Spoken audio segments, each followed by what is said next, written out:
All right. Wait, let me test the volume real quick. Could I have my volume turned up, please? It's super quiet for some reason. Testing, testing. A little bit louder. Testing, testing. All right, can you guys hear me all right? It's still a little quiet. Have it turned up even more, please. Testing, testing. Hello? Okay. That's a little bit better, right? I think that's perfect. Okay. I'm going to stick with that. We do have closed captioning that will be on the screen eventually as well. I know it gets kind of loud in the hot shop, so that should help out a little bit as well. But we are just getting started in the hot shop. At the center bench, we are making a handle for an iron, kind of like a clothing iron. A little bit more of an old-fashioned kind. Because the pieces that we're making throughout this residency, which you can see a few that are already made down here. Could I have the mic turned up again, please? Or closed captioning on the screen? Sorry, there might not be someone listening to me on the other end quite yet, so I'm not quite sure if I'm talking to a ghost or myself right now. But it'll eventually be changed, I promise.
Testing. Ooh, all right. I think that sounds a lot better for sure. All right, thank you. And we also have closed captioning now. They will be using some torches throughout this process, which are akin to flamethrowers. They get kind of loud, and so this will really help out. If you can't hear me, I recommend looking at those closed captions. We will have cameras following around the glassblowers' movements eventually, but I want to point out on the screen we've had a slideshow going of our visiting artist artwork. And our visiting artist is actually right up in the front right here, right now. And I was just about to explain what we were doing today specifically. Right now we are getting started on making an iron, like a clothing iron. And we have some sketches of it on the floor up in the front. This is actually the exact size that we're hoping to hit, is this one right here closest to us.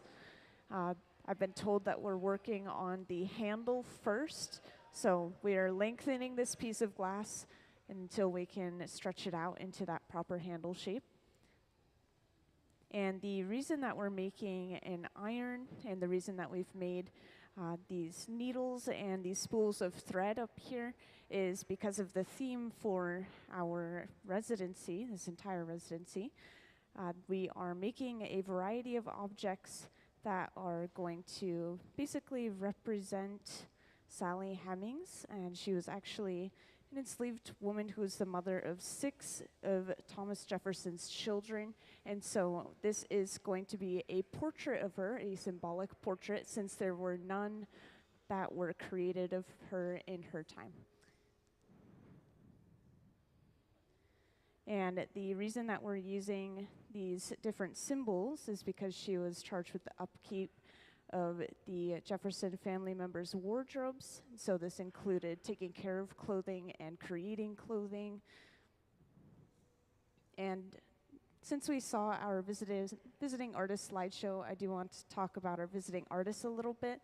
So once again, we have Cheryl Derricotte, and she's a visual artist whose mediums include glass, paper, and textiles, among other things. And she is originally from Washington, D.C., but she now lives and makes art in San Francisco, California. And she's a pretty accomplished artist. I have a huge list of places where her work has been featured, as well as some important pieces of work she's created, such as being awarded the commission to develop a monument to Harriet Tubman. And this was actually the first sculptural tribute to that abolitionist in glass. And she has had work that's been featured in New York Times, The Guardian, the San Francisco Chronicle, among many other places. And sorry, this is just my first spiel today, so thanks for bearing with me. If you guys have any more questions about the visiting artist, feel free to let me know. I like to follow along with the glass quite a bit, just because this is something you guys haven't been exposed to very much, probably. So I'll hop back into the glass aspect. At the center bench, this is actually a sculptural piece of glass, so this is completely solid glass. It's not blown, as some other pieces are. And we have coated it with a powdered colored glass. There's multiple ways to get color, but this is the route that we've chosen for a lot of these pieces, is a crushed up colored glass, crushed up so fine that it's a powder. So it's going to appear as if the entire thing is made out of color, but in fact it's just on the very surface of the glass.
So we use a huge variety of tools on the glass.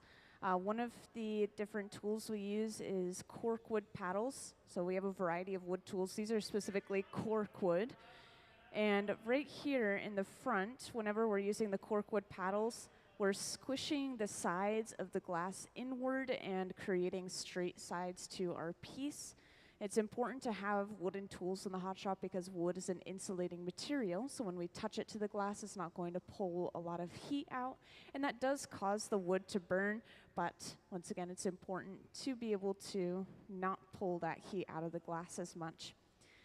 The board that we have laid out here, this is actually just a piece of kiln shelf, so kind of a ceramic of some type, and we've coated it in beeswax, which is why it's creating little flames. So we're squishing the glass from 3 sides all at the same time, and this is forcing it into a more geometric shape. It's really hard to get glass to have a geometric shape because it's a liquid, so we have to really push it into that shape sometimes. And once again, this is the handle for the iron. I just want to point out again. So we're creating a nice geometric shape, and I assume maybe we'll start to curve the sides of the handle so that it can touch down on the iron. And I want to talk about the different heat sources that we're using in the hot shop as well. So you'll notice we're using this large furnace in the back, and this is called a glory hole. They run between 21 and 2300 degrees Fahrenheit, so really hot. And we go inside of the furnace to heat up the piece overall, making sure it doesn't drop below 1000 degrees Fahrenheit. Meanwhile, we have these torches, and we use these to apply heat to a more focused area to work on just that smaller section at a time. And this small torch that we were using, this small handheld one with that really sharp flame, it's actually the hottest item in the hot shop, so I really like to point it out. It can get up to around 5000 degrees Fahrenheit.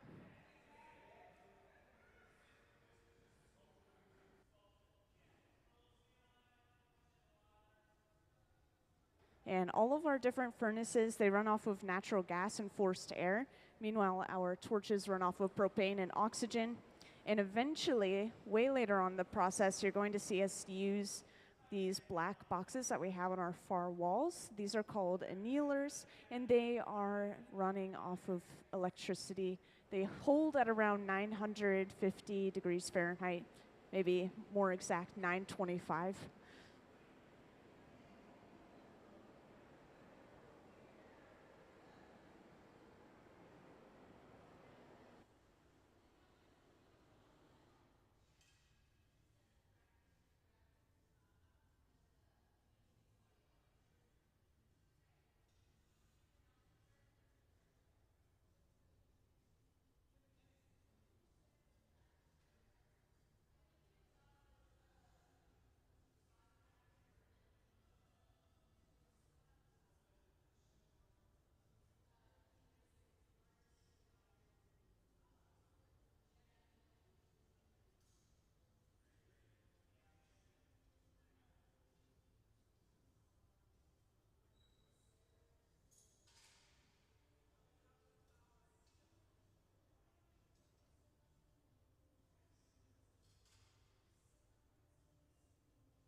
Yes, so I got a good question from an audience member that I want to share with the rest of you all so you can kind of imagine the final product for this piece. So once again, for anyone that's recently joined, we are working on an iron, like a sort of clothing iron, and we have a sketch of it on the ground over here. It's kind of hard for you guys to see, but we're just working on the handle at the center bench at this moment, and we're also going to be attaching some other sections to this handle with this piece of glass that we have on the right.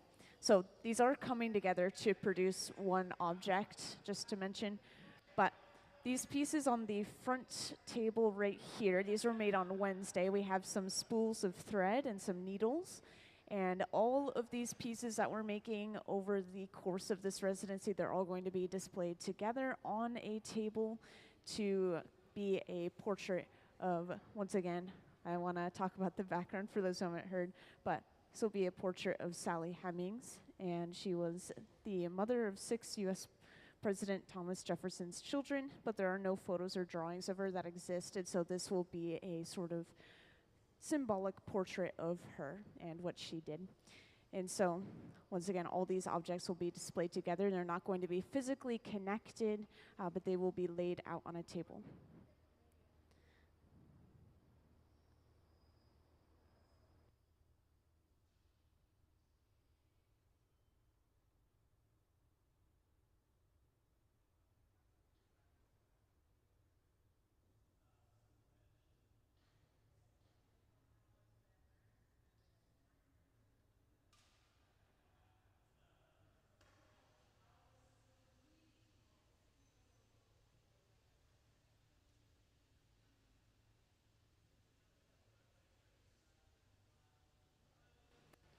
I also want to point out, I don't think I've mentioned this yet today, but our visiting artist, once again, Cheryl, she actually has a piece currently on display in the Museum of Glass. If you walk through the galleries, it's in the two-way mirror, double consciousness in contemporary glass by Black artists exhibit. So please feel free to check out the galleries and just make sure you keep an eye out for her piece.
So these are basically the same as these larger corkwood paddles, just a smaller version of them for a little bit more detailed shaping.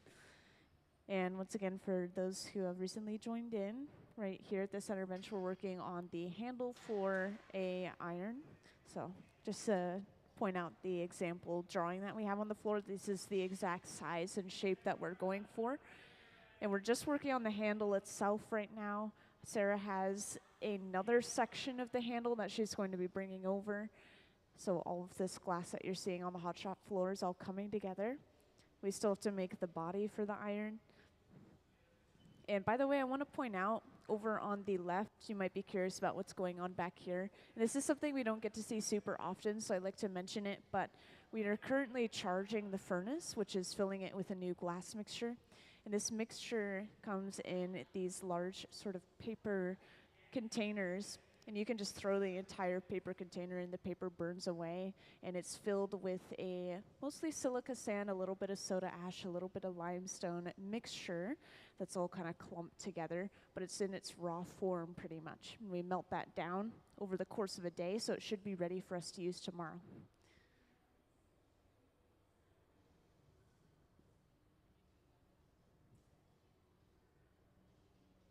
And we've brought that bit of glass over from the right bench to the center bench and attached it to the end of our handle.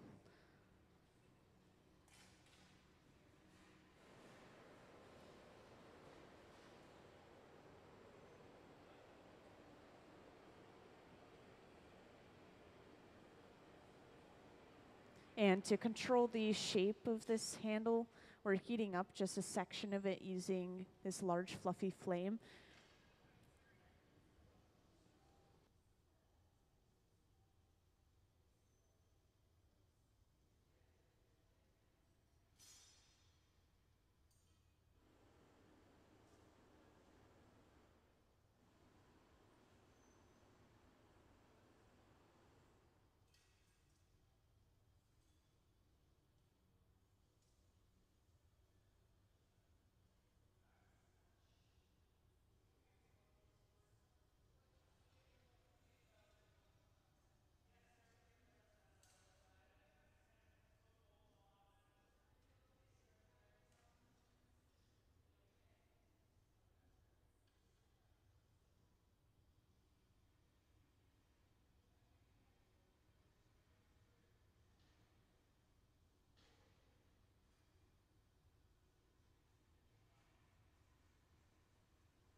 And I just want to mention again for anyone that's recently joined, if anyone has any questions, feel free to raise your hand and let me know.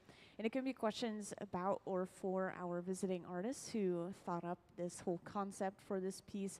It could be questions about the glass, about the building we're inside of. Any question is fine.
And it looks like we're ready with our second bit of glass. So this is going to be attached on that opposite side and mirror that first design we created with that nice curve of dark glass. Right here, this is just an air gun. It's just blowing some compressed air, cooling the glass down as if you're blowing on a hot piece of food. And after cutting that off, we'll once again do that same thing where we're bending the glass into that nice curve. And once again, this is the handle for an iron for those who just joined. We haven't made the body of the iron quite yet. We're just starting with the handle. Once we have the handle, we can actually set it aside and keep it warm, which will most likely happen inside of this box here called the garage. And this stays just at around 1,000 degrees Fahrenheit, which is warm for glass. It's not hot enough to melt it. It's not cold enough to let it crack or break.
So I just want to talk a little bit about visiting artists at the Museum of Glass in general. So once again, we do have a visiting artist today. She's right up in the front closest to us. Her name is Cheryl. And I want to point out that whenever we have visiting artists come into the Museum of Glass, a lot of them might have some experience with glass art. Some of them do not have any experience at all. And our visiting artist has actually worked with forms of glass in many different ways, but everyone down on the hot shop floor that's physically working with the glass, they're our Museum of Glass Hot Shop Team.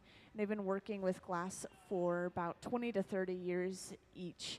And so they are just extremely professional glass artists, and frequently they will take the designs and the ideas that our visiting artist has and bring them to life themselves just because they have all that experience under their belts.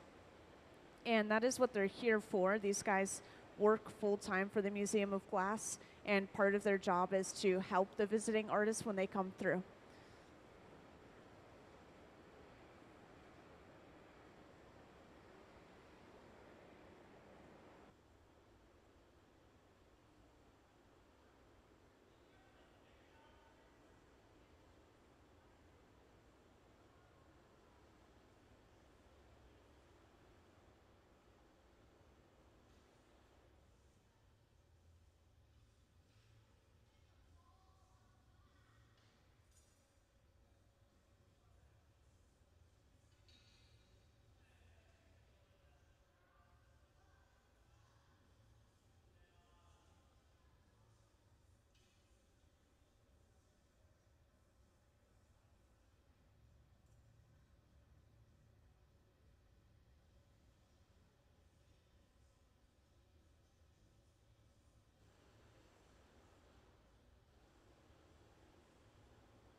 And since we've had some new people join here and there, I want to go over the entire project overall during this residency, talk a little bit about our visiting artist, maybe even show off some of the work that she's created. And actually, speaking of which, could I have Cheryl's artwork up on the screen, please? Thank you. So for those who haven't seen it yet, up on the screen, I want to point out this slideshow that's going. This is all of our visiting artists' previously made artwork, maybe some process photos scattered in there as well. And speaking of which, we actually have a piece of Cheryl's currently in our galleries, so keep your eye out as you're going through the galleries. It's in the two-way mirror exhibit specifically. And the pieces that we've been working on during this residency so far, these were made on Wednesday down at this front pedestal right here, or front table, I should say. We have a couple of spools of thread and some needles. And right now we're making an iron, like a clothing iron. And we're going to continue to make a lot of items that are relating to seamstressing and clothing creating and those types of pieces, but this is because we are creating a portrait, like a symbolic portrait of Sally Hemings, who was an enslaved woman that was the mother of 6 of U.S. President Thomas Jefferson's children, and no portraits or drawings of her existed, and so this is going to be a symbolic portrait of her created by pieces that are relating to what she did in that place. So she was a seamstress and was charged with the upkeep of the family members' wardrobes. And once again, this is why we are creating these specific items. So some examples of things you'll see in the future being made. You might see some thimbles and scissors and maybe more sewing needles and thread. But right now we're working on an iron once again. We are just starting on the handle of this iron. We're going to make the body later and then eventually bring the 2 pieces together to complete it.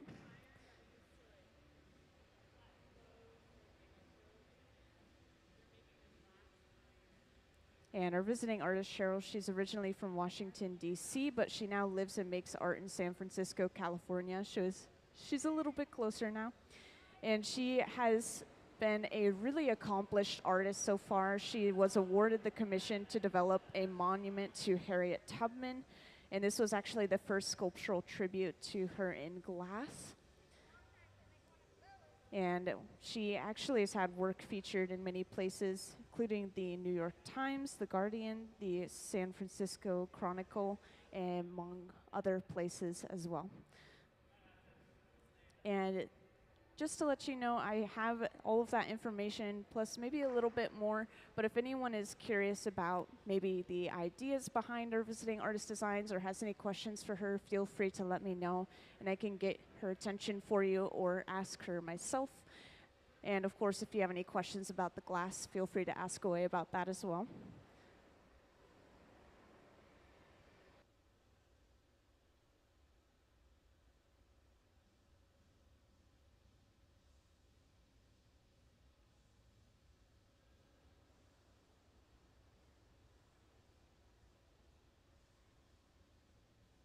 Yeah, so we're working on just the very end of one side of this handle, but at the same time, we're going in with this larger fluffy flame, and this is kind of an annealing flame. It's going to make sure that the glass isn't cooling down so much that it breaks from thermal shock while we're continuing to work on the smaller details.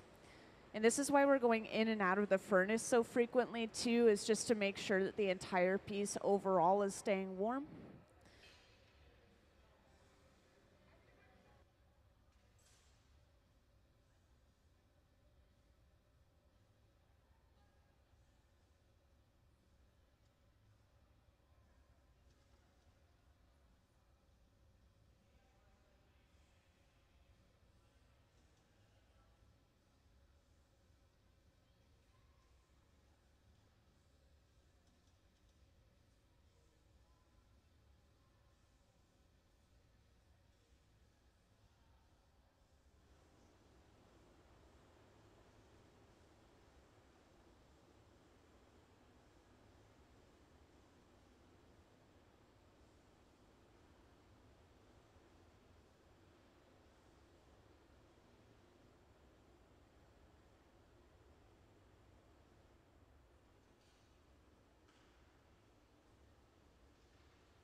Yeah, something I haven't gotten to talk about in a little while is the color of the glass. I just got a question about it. So I just want to point out that while we're heating this glass up, it'll start to glow red or even orange depending on how hot it's getting. And I like to compare this to lava. The glass is so hot that it's creating its own light as well as heat. But in reality, once this cools down, this is going to turn a pretty nice even black color, it looks like. It's kind of hard to tell what color the piece is going to exactly turn into while it's hot in the hot shop. And this is just odd science things, but for some reason, whenever we have red glass in the hot shop that's hot, it will appear grayish or blackish or brownish. It's really interesting. And then as it cools down, it turns back into this really vibrant cherry red. No idea why that happens personally. So some colors you kind of can't tell, but this one, it does look like this is just going to be a nice, smooth, shiny black color. And this color was applied in the form of a powder in the very beginning. So there's many ways to apply color to the glass. In this case, all we did is we took our molten clear glass, which is what we start with pretty much no matter what, and then we rolled it in a dish of powdered black glass, and that stuck to the outside of the clear and formed a layer of color. I also want to point out, I know they're using these loud torches right now, so I do have closed captioning on the screen, and that should help out a little bit.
And since we've had quite a few new people join here and there, I do want to talk a little bit about what we have going on in general. Today we actually have a visiting artist in our hot shop with us, and her name is Cheryl Derricotte. I was just talking to her up in the front right here. And something special is she actually has a piece in one of our galleries right now. So as you go through the galleries, keep an eye out. Her piece is in the two-way mirror exhibit. And we are working on a really large project right now. We are working on a single item at this moment, but this is a part of a larger project overall. So we're working on an iron, kind of like to iron clothes. And up on the front table here, we have some pieces that were made on Wednesday, which include some spools of thread and some needles. And you might see a little bit of a theme kind of relating to clothing at this moment. And the reason for this is we are creating a piece that is going to be a sort of symbolic portrait of Sally Hemings. She was an enslaved woman who was the mother of 6 of U.S. President Thomas Jefferson's children. And there were no photos or drawings of Sally, and so we are creating a portrait of her out of these objects as she was charged with taking care of the wardrobe. And she was actually a seamstress herself as well. So these objects are going to represent her and create a symbolic portrait.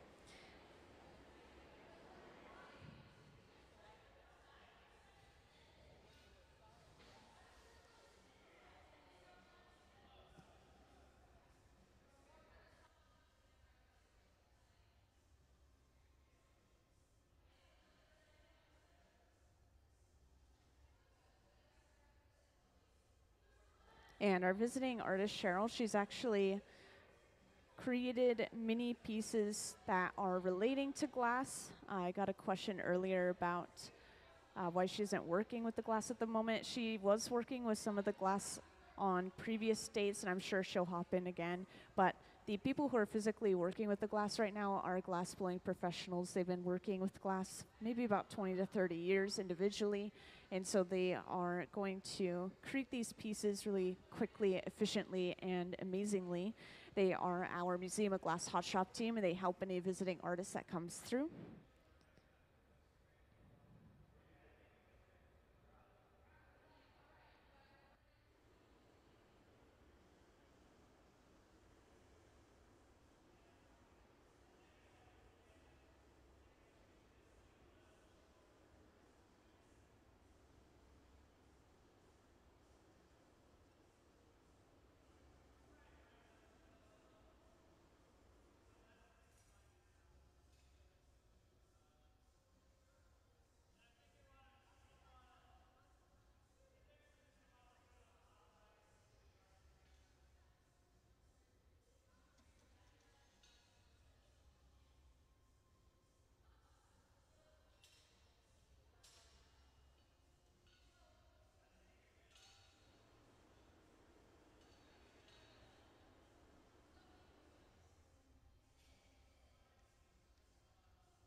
So for those who were here earlier, I was talking a little bit about this box right here. Once again, this is the garage, and this box is held right around 1,000 degrees Fahrenheit. And this is going to make sure the glass is hot enough to melt or change shape, but cold enough, or sorry, that's cold enough. And it's not going to be cold enough to let it crack or break. So this is just going to rest in here while we create the body to our iron, and then we'll be able to pull it back out, heat it up, and then use it by connecting the two pieces together to create one piece overall.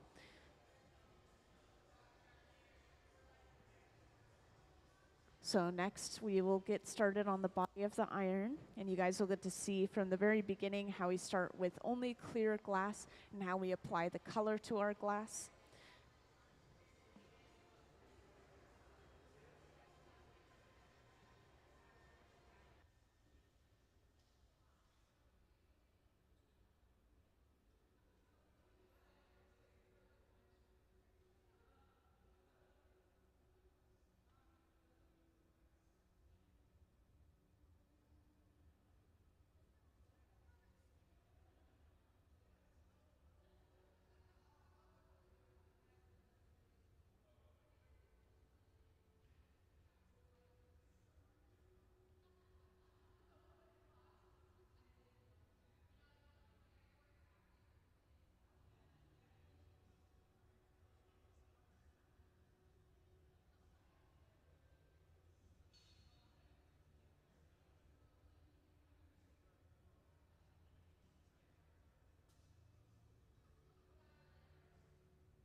And I just want to mention again just in case we've had new people join. And just as a reminder, if anyone has any questions, feel free to raise your hand and let me know.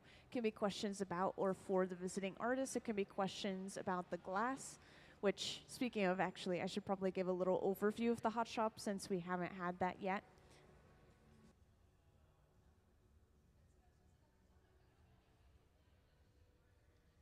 Yeah, so the overview, I'm just going to talk about the heat of some of the furnaces that we have in here. So first off, we're going to be using our glass furnace, which is this large tank with a closed door. We're specifically using this one on the right here because the one on the left is actually being charged today or filled up with new glass. But they stay at around 2100 degrees Fahrenheit, 24/7, and they hold up to about 1,000 pounds of clear molten glass. And they just run off of natural gas and forced air, much like our other furnaces in the hot shop, which segue into them. This is our reheating furnace, the large furnace with the open face.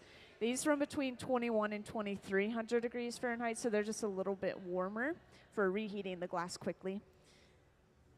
And once again, they also run off of natural gas and forced air. Eventually, we'll be using some torches later on, and just pointing out this large fluffy flame first. This runs around the same temperature as the furnaces themselves, between 21 and 2300 degrees Fahrenheit. And we might use an even smaller, more powerful torch as well. That gets up to around 5,000 degrees Fahrenheit. I'll make sure to point out when we see that one if we use it. But it's really interesting because it gets up to such a high temperature, but it's such a small focused flame. And we are getting started over on that right bench. This is just some clear glass on the end of a blowpipe or a hollow pipe. You can always tell if we're working with blown glass versus solid sculptural glass because the end of the pipe has a point to it, which is a mouthpiece for you to blow into. So this one specifically we're going to be blowing into.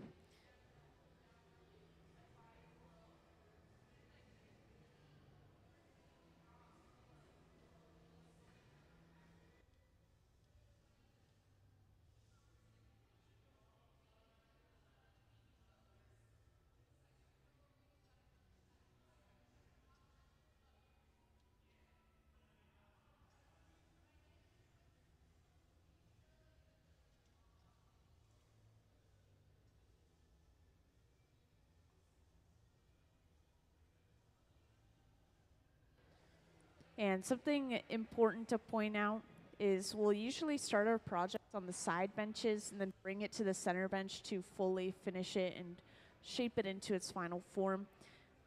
And we do this pretty much no matter what the project is. So we're going to continue to build up layers of glass over on this right bench. Then once we have all of the glass we need for this project, we move over to the center bench and actually start blowing it out, turning it into our iron.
Yeah, this iron is going to be pretty big. It'll definitely be bigger than life size. And once again, when I say iron, I mean we are making a sort of clothing iron out of glass. We've already made the handle for this. For those who weren't here earlier, we made the handle for this iron, which is just made out of black glass, and we set it aside in this box right here to keep it warm. And now we're starting the body separately, and eventually we will be connecting them physically together in the hot shop to finish it off. So we've just gathered our next layer of clear over on that right bench once again. And each time we gather a layer of glass on the end of a pipe or get some color, you'll see we always go in with something called a block, which is a wooden spoon-shaped tool. And we smooth the surface of that glass out, making it easier for the bubble to blow out evenly from inside. And this pad here, this is actually just folded up newspaper that will soak or splash with water. That's all this pad in our artist's hand is.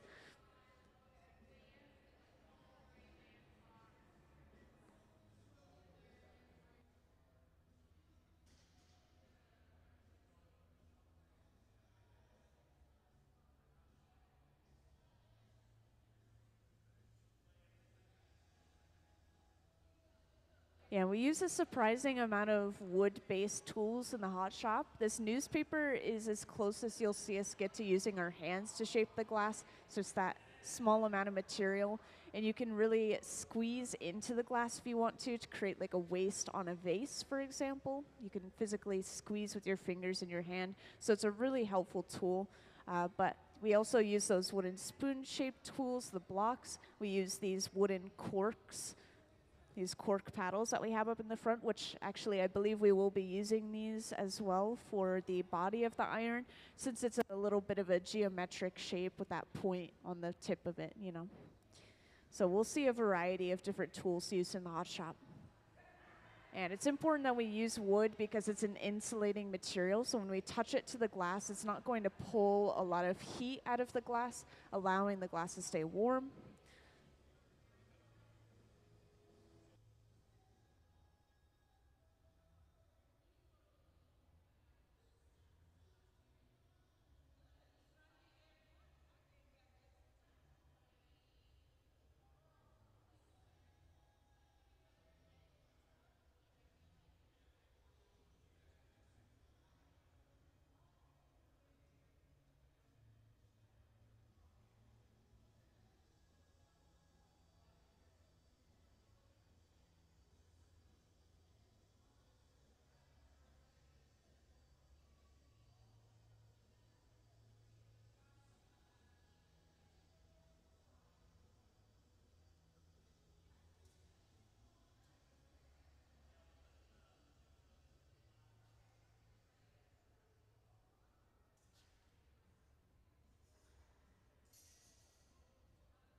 So we gathered one more layer of clear, and this time we actually dripped some of that glass off into a bucket. This bucket is specifically for clear glass only, so we can completely reuse this glass by crushing it up and then throwing it back into our furnaces, which is really nice. We completely reuse our clear as much as we can. And this the reason we were dripping some of that glass off is just to get closer to an exact size for this piece. It would have been a little bit too big if we had kept all that glass.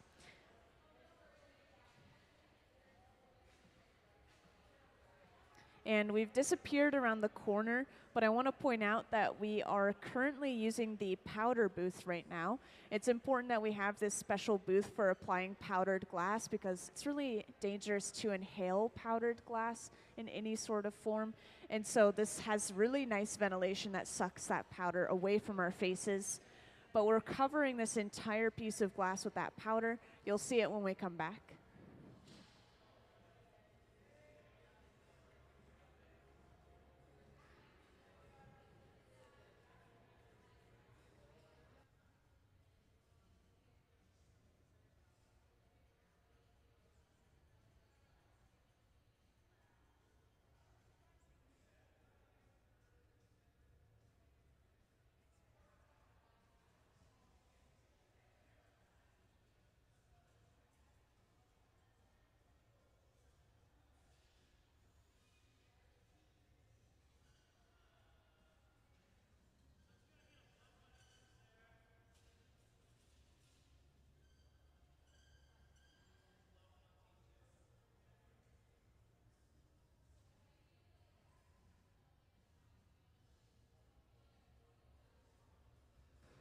So we've just come back with that glass, and as you saw, it now has a layer of color on the very outside.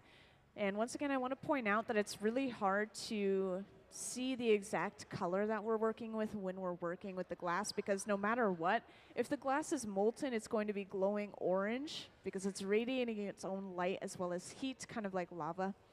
And so this glass is going to appear orange until it starts to cool down. Then we'll see more of that true color.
And to make sure that the color is rich enough that we can't see through it and it looks like the entire piece is made out of color, we have to heat it up and go back for that color multiple times in a row to just build up those layers of color. There can be only so much glass color that will stick to the surface at a time, so we do have to go back multiple times. So each time we do so, this color is going to get richer and thicker.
So the color that we've been applying over and over again is a very dark gray color. So it's just going to, as closely as they can, mimic the actual color of an old iron, like a clothing iron. Once again, for anyone that's recently joined, that is what we're going to be working on.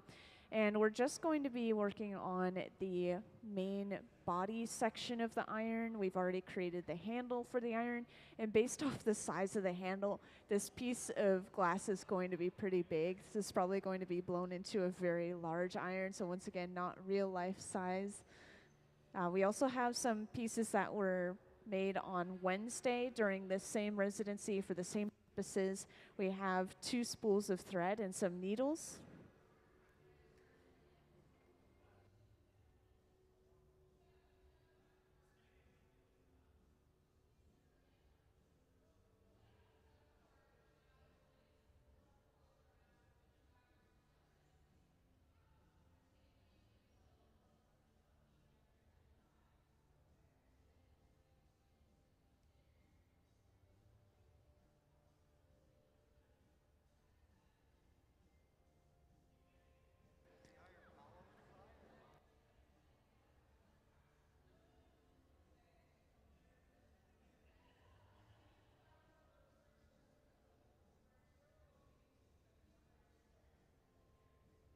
So these pieces are all being made for pretty much the same purpose. They're all going to be displayed together. I'm not sure if our visiting artist has a specific place that she's going to be putting them, but all of these pieces are going to be displayed together, laid out on a table as if you're looking at a seamstress's table. And bear with me. I'm not sure if you guys heard this explanation yet, but for those who haven't, I just wanted to talk about the purpose of this project. These pieces are all going to come together and be a sort of symbolic portrait of Sally Hemings, and she was an enslaved woman who was the mother of 6 of U.S. President Thomas Jefferson's children. And there were no photos or drawings of her that existed, and so to kind of make up for that, we're going to be creating a symbolic portrait of her, or more specifically, I should say our visiting artist has designed this entire idea and brought this in to be made at the Museum of Glass. Her name is Cheryl Derricotte, and she actually has a piece on display in the Museum of Glass right at this moment. So if you wanted to check out some more of her artwork in person, feel free to just walk through the galleries and keep an eye out for her name. And it's in the two-way mirror exhibit, just to point out specifically where you can find it. And the reason that we're choosing these objects for Sally Hemings' portrait is because she was a seamstress, and she was also charged with the upkeep of the Jefferson family members' wardrobe.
Yes, so once again, each time we go into that furnace with the closed door, this is us getting a brand new layer of clear glass over top of whatever we already had before. So we've just gathered our final layer of clear glass, which means we are finally moving over to the center bench where we will start to fully blow this out and turn it into the iron. Oh, never mind, 2 more gathers of clear. This is going to be a giant piece of glass.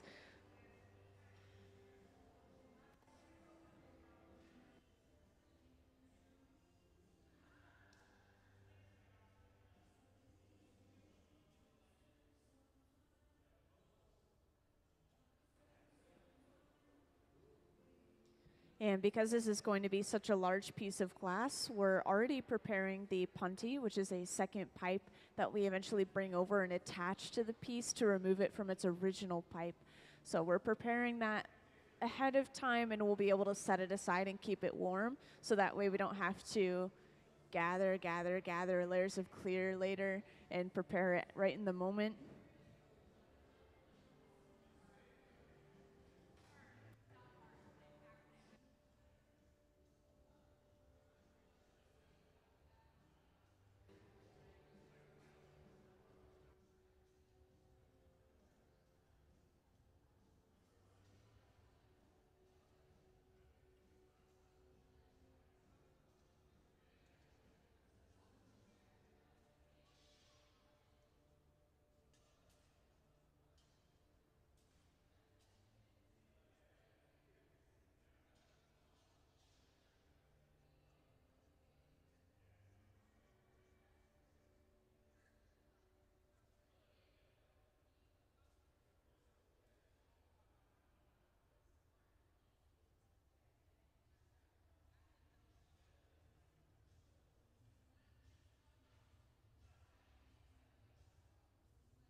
So right here, Gabe is using that pad that we were using earlier.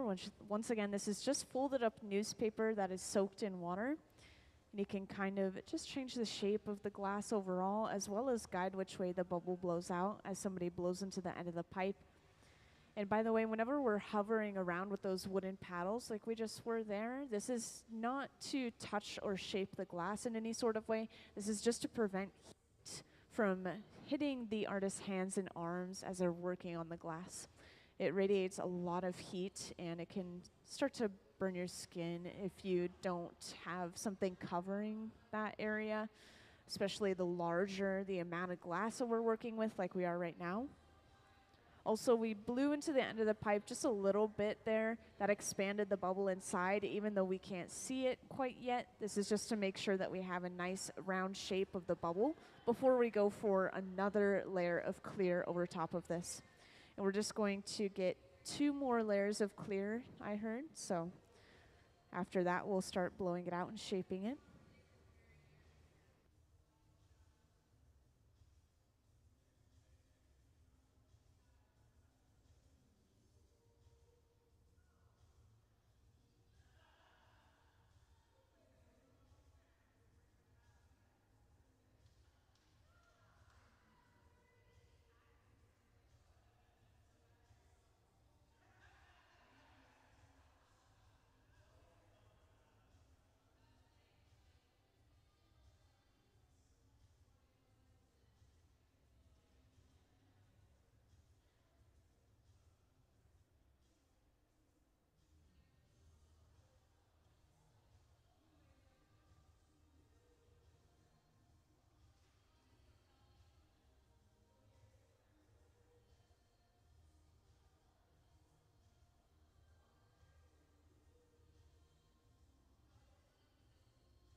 So it looks like we are going for some more color. So we've disappeared around the corner again. And for those who haven't seen that yet, we basically just have something called a powder booth around the corner, which is a really well-ventilated booth, pulling the powdered colored glass away from our face as we use it on the glass, just making sure we don't inhale any of it.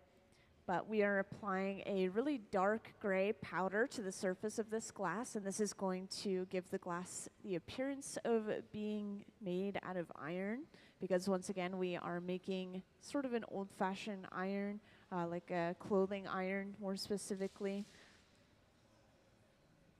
And this was supposed to be our size reference on the ground here, but it's looking like this piece is going to turn out a lot bigger than they were originally talking about. So this piece is going to be massive. We're getting at least 1 more layer of clear over top of this, it sounds like.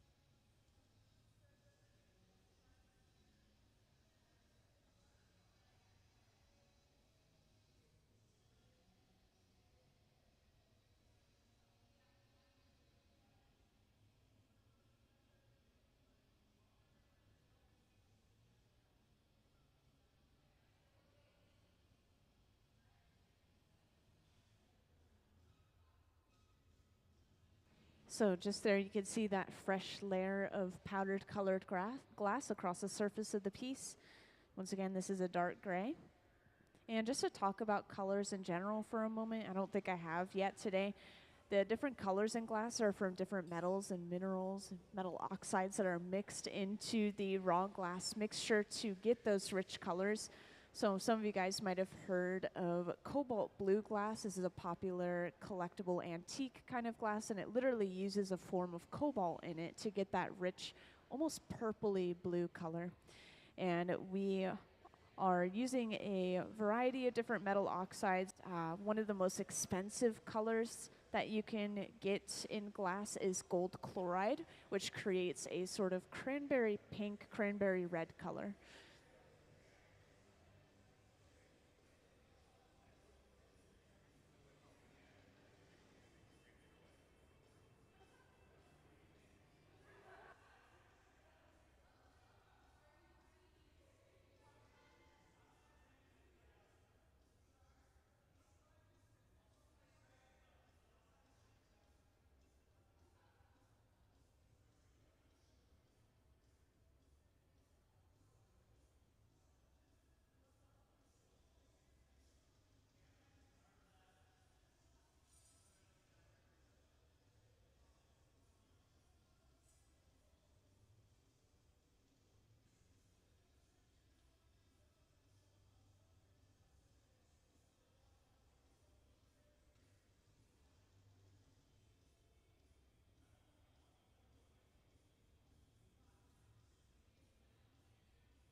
And next we're rolling the entire glass bubble on this large metal table. This metal table is called the marver. And wherever we roll, this is actually cooling the glass down. So you can see that color change as soon as the glass starts cooling down in that section. So sometimes we'll use it to specifically cool down sections of the bubble to prevent it from blowing out too much in that direction. And this can just be to shape the glass overall.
And that nozzle that was briefly used, this is just blowing some compressed air onto the glass and cooling it down a little bit faster than if we were to just leave it alone. And we are double checking how large we're making this piece so far using those calipers, just making sure we're hitting those right measurements as we continue going along. Because we already made the handle, we do have to make this piece a certain size to make sure that when we connect them together, they look good and they connect properly. And once again, I want to point out for anyone that's recently joined that we have the handle already made and sitting inside of this box right here called the garage. And it's just keeping it warm at around 1,000 degrees Fahrenheit. That's cold enough that the glass isn't going to melt or change shape. It's hot enough to make sure it doesn't break from thermal shock.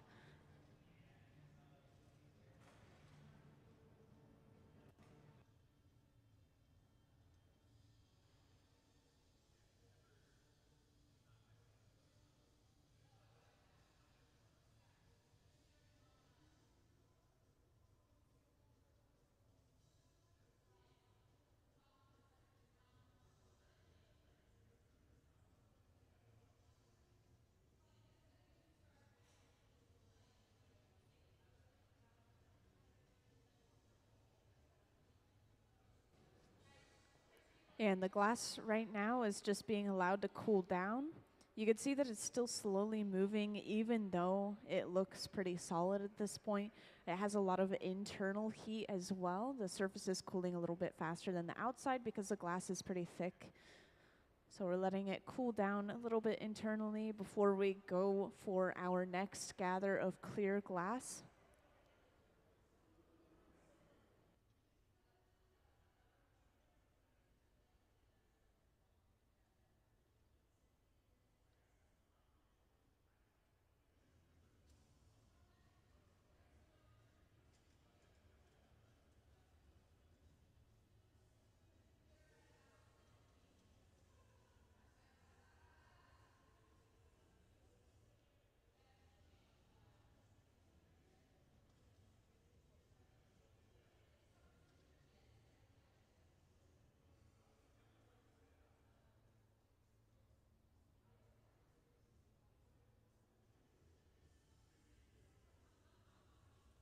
So for those who just joined, we are making we're making an iron, like a clothing iron.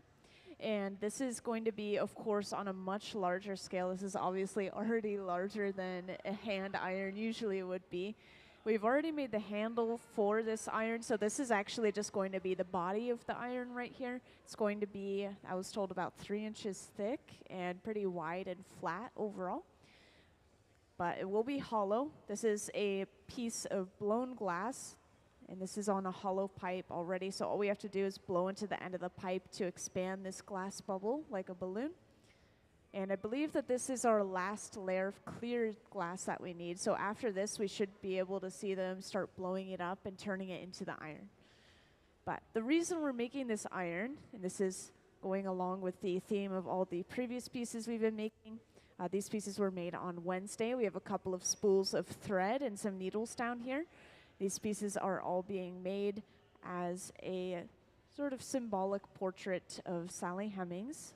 And she was an enslaved woman who was the mother of 6 of U.S. President Thomas Jefferson's children. There were no photos or drawings of Sally, and so this portrait is going to represent her instead. And the reason that we're making these items specifically is because she was a seamstress and was charged with the upkeep of the family members' wardrobes.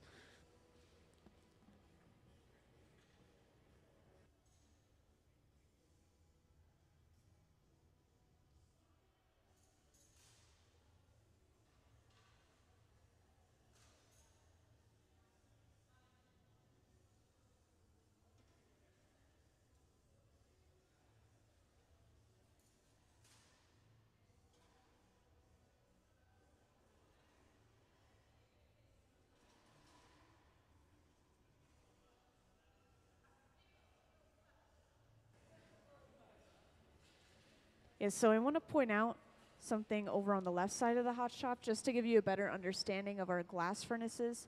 So inside of these kind of trays or troughs, we have the glass mixture, the raw glass mixture, which is mostly silica sand, of course, a little bit of soda ash, a little bit of limestone. And we dump that all into the furnace, and it melts down over the course of a day until it is completely molten. And then we have it consistently kept at that 2100 degrees Fahrenheit temperature so that it's always ready for us to use. We have 2 of these glass furnaces in the hot shop. We're just charging this one, but we're using the one on the right side of the hot shop right now. It's kind of hard to describe what it looks like on the inside. It's actually really hard to physically see it because it's so hot, it's so bright in there. But it's just a giant ceramic crucible filled with a pool of molten glass, kind of like a jar of honey, I like to describe it as.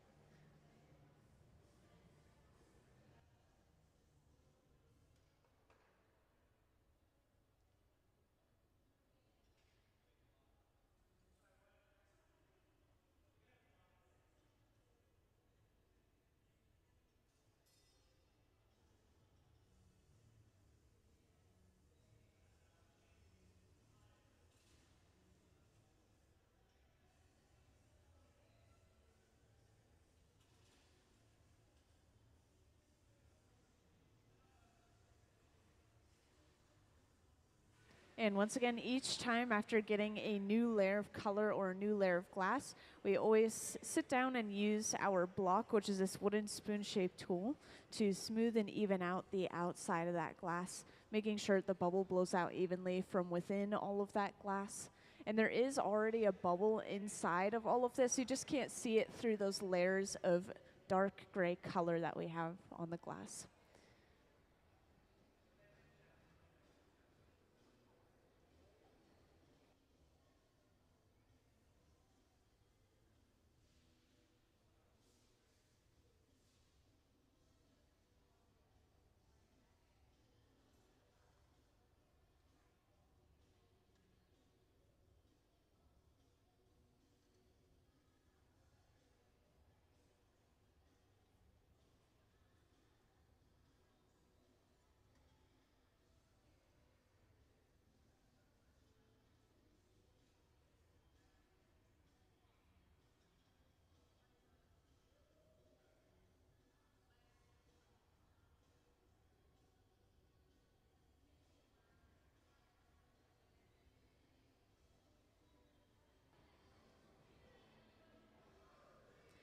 And for anyone that's just recently joined, I want to point out once again that we are making an iron, like clothing hand iron, and we are just working on the body of it right now because we've already made the handle for this iron. It's just sitting aside in this large silver box, waiting for us to pull it out, heat it up, and use it. But we're just getting started on the shape of this glass. We've just gotten all of the glass we need for this project. So from here, you're going to start seeing us blowing this out and shaping it into the iron. And I've been told that it's going to be about 3 inches thick, but pretty wide and flat overall.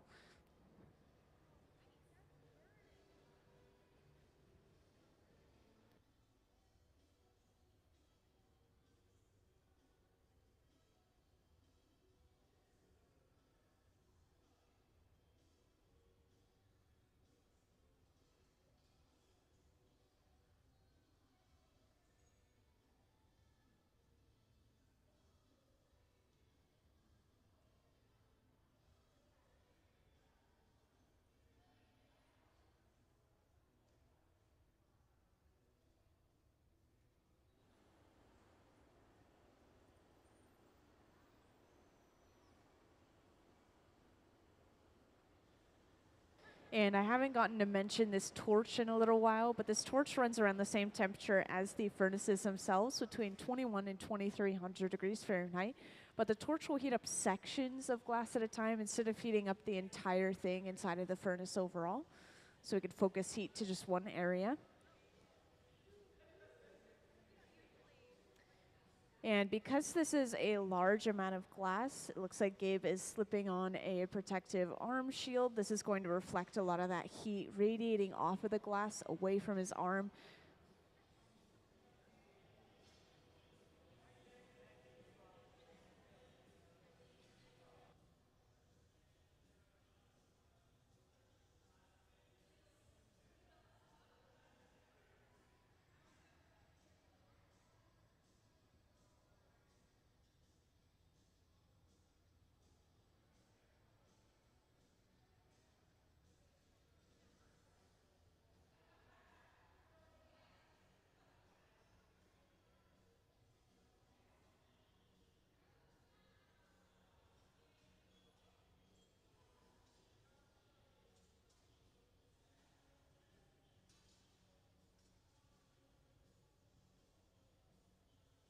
And you'll notice as we hang the glass down towards the floor, this is stretching that glass out, giving a little bit of a longer shape. And this is basically using gravity as one of our tools. So we do this very frequently with our pieces of glass, especially for things like cups and vases and cylinders, anything that's tall and long, basically.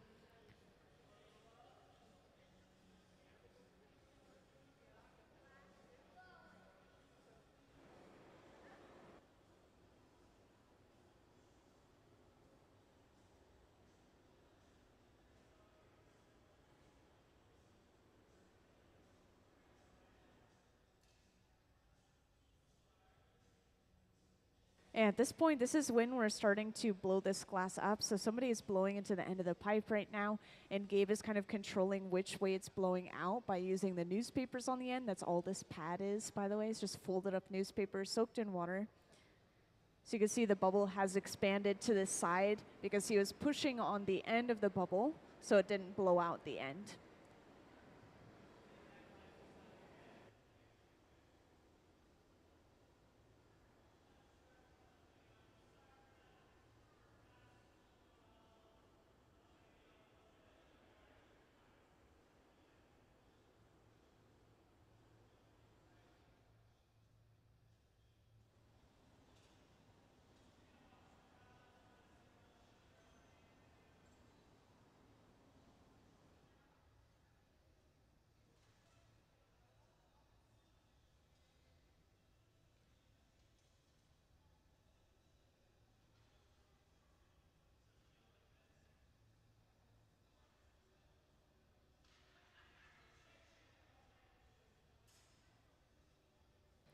Yeah, so while Gabe is working on the piece of glass, once again, we're using these wooden paddles to protect his hands and arms from the heat that's radiating off of the glass. But at the same time, because this piece of glass is so hot, our visiting artist's hand is getting hot from shielding his hand. So she has to shield herself while shielding him at the same time. So it's a little bit of a complex move right here.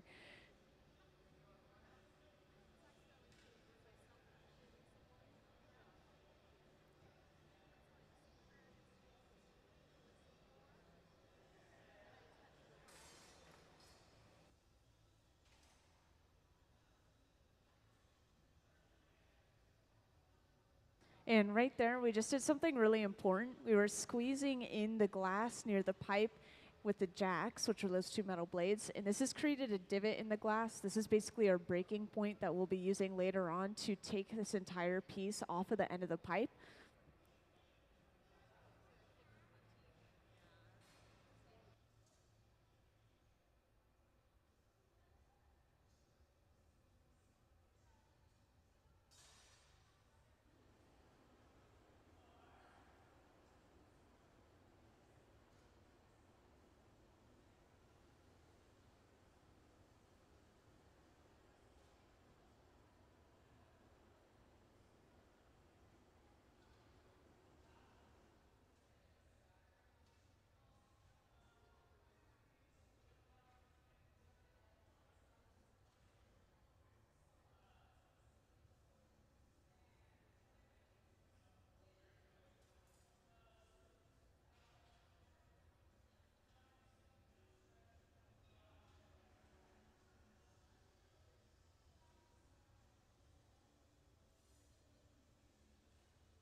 So as you can see, while they're continuing to blow this piece out, every now and then they're going in with a couple of measuring tools, these calipers, and just checking if they're hitting the right measurements. As I mentioned earlier, we've already created the handle for this iron, so we have to make sure we're making the body big enough for the handle that we've already created so we don't have to readjust anything. And this piece is going to be giant. I mean, this is already a really large amount of glass on the end of our pipe. And I want to mention, because of the leverage that the glass has against you all the way on the end of that pipe, it feels much heavier than it actually is. So something that could be 15 pounds might feel about 5 times heavier. So that could feel about 75 pounds.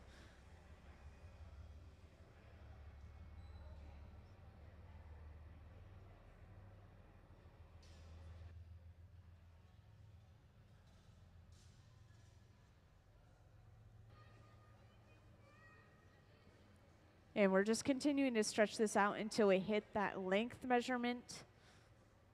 We also have to make sure we're hitting the width measurement, so we're continuing to blow it out as we're stretching.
So it looks like they have hit their length measurement, so now they're just going to continue to blow it out a little bit until it gets wider.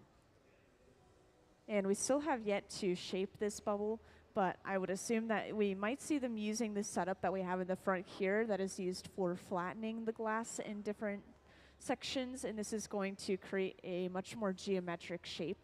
Since glass is a liquid, when we're working with it in the hot shop, we have to kind of force it into that shape. So we have multiple tools laid out to really push it in those directions.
So I just want to check in with the audience and see if anyone has any questions so far. It's a little hard for me to keep track of who's filtering in and out. So if you're curious about what we're making or who's here today, feel free to ask away.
Yeah, it looks like we're getting ready to start shaping this glass bubble even more at this point. So we have some gloves on some of our artists. This is going to help both with grip on the pipe, making sure they can turn a little bit easier. And it's also going to protect their hands from a lot of heat that's coming off of the glass, at least temporarily. So it looks like we're going to bring that bubble over and start flattening it on this piece of kiln shelf that's coated in beeswax. And we're going to flatten it from the top as well using this wooden paddle.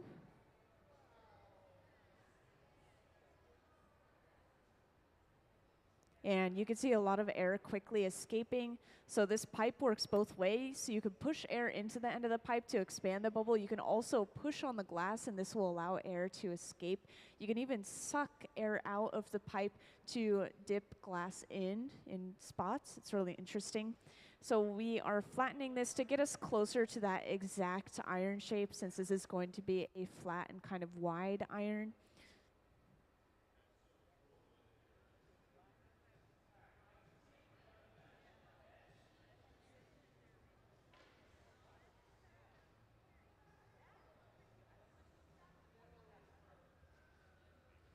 And it looks like we hit the perfect thickness for this iron, just about 3 inches as they were describing it to me earlier. And they have to make sure that they're still hitting those same measurements as they've been going for.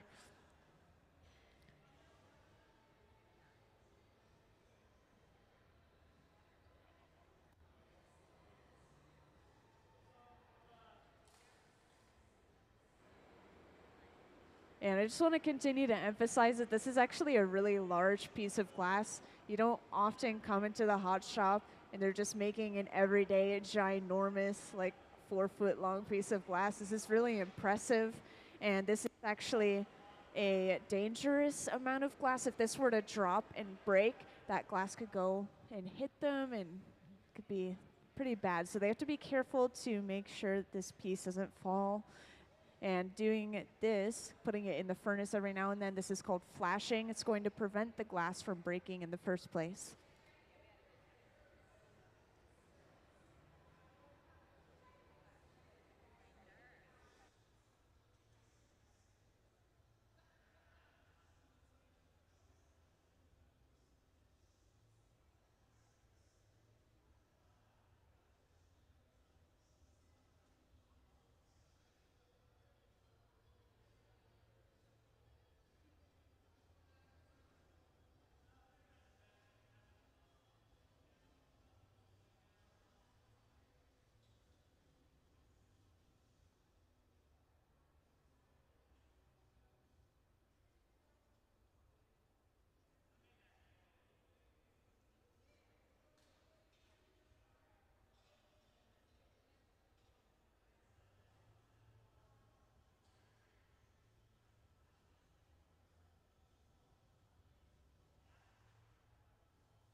So I want to point out now we're going in with this really sharp, focused, really hot flame.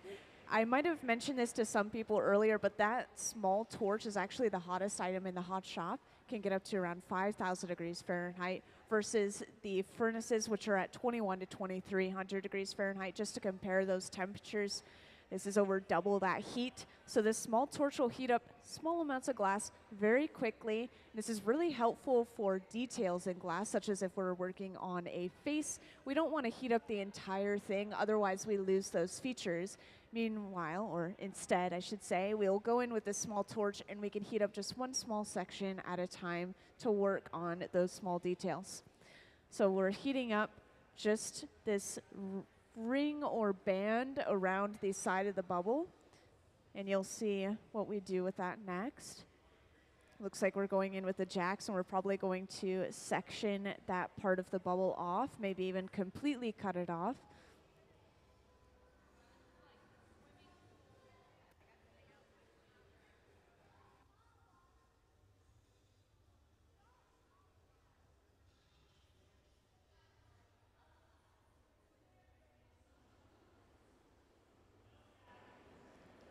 So we're going in with the jacks, these two metal blades, and we're cinching down as hard as we can until the glass starts to touch onto itself right where we are pressing down.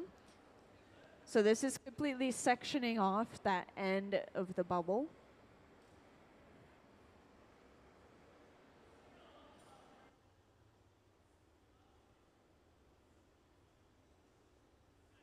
And just to make sure it's maintaining that relatively flat shape, we're giving it a little puff of air and flattening the sides while we do so.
So once they've gotten enough heat built up in just that line that they created, looks like Gabe is going to go in with a pair of shears and cut that end piece of the bubble completely off, leaving us with one nice flat end.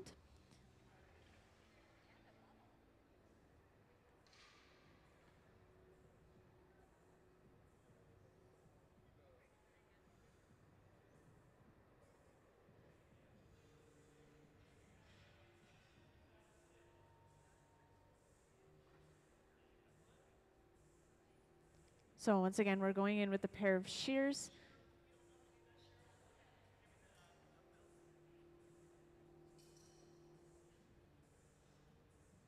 And Sarah's supporting the weight of that section of the bubble on the end so that it doesn't curl or fold or fall towards the floor. Just making sure it doesn't touch down on itself as we're continuing to cut this.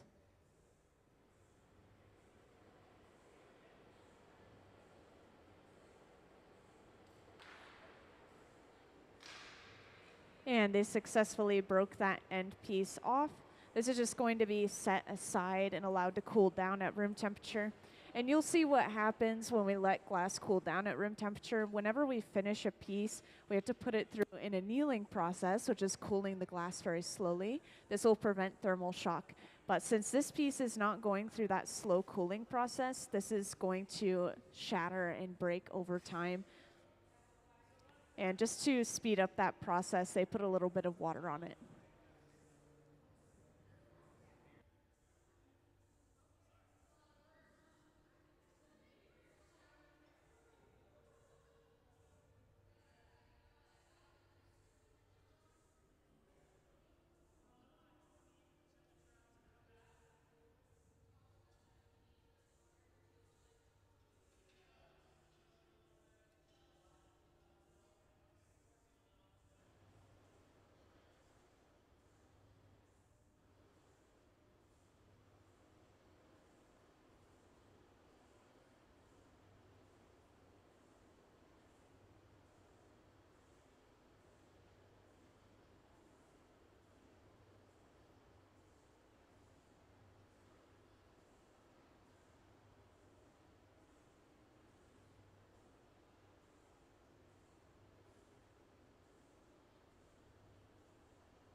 So right now, behind the scenes, this isn't something you quite see, but we're holding either an entire hand or just a finger over the end of the pipe so that when Gabe is pressing on the sides of the bubble like he is right now, the air is not escaping this time. Earlier, we wanted it to escape purposefully to decrease the volume or the size of the bubble, but this time we want to keep it just about the thickness that we already have. And every now and then you're going to start seeing them use this torch to heat up this area where the glass is physically connected to the pipe. And this is really important. This is the last thing going into the furnace and the first thing coming out. So it's going to cool down very quickly. And if this area where the glass is connected to the pipe cracks, the piece could fall off eventually. So we just want to make sure to keep that area nice and warm.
So now we have flattened it a little bit more and we're starting to push in the sides now as well.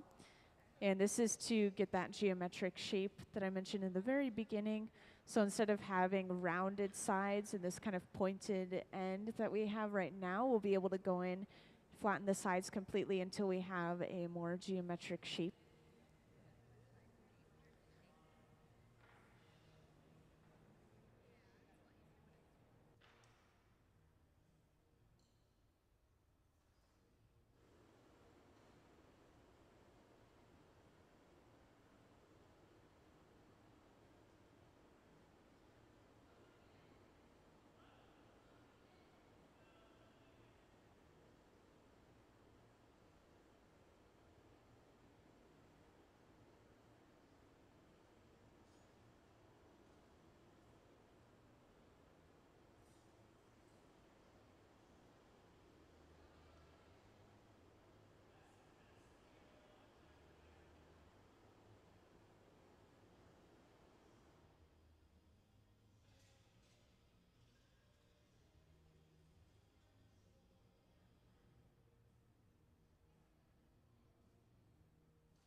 So it looks like we are lengthening the glass a little bit.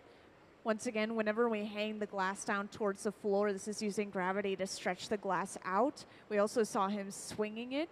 The artist can even go as far as fully spinning it 360 degrees. I doubt they're going to do it with this one because it's so massive, but when they do that, this is causing centrifugal force, the outward pulling force from spinning, and that will stretch the glass out even faster than if they were to just hang it down.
So we are going to be cutting some more glass off of this right where we have this dimple in the surface of the glass. So the glass is actually touched against itself on the inside of this bubble, and that's something that we can't really fix from the inside.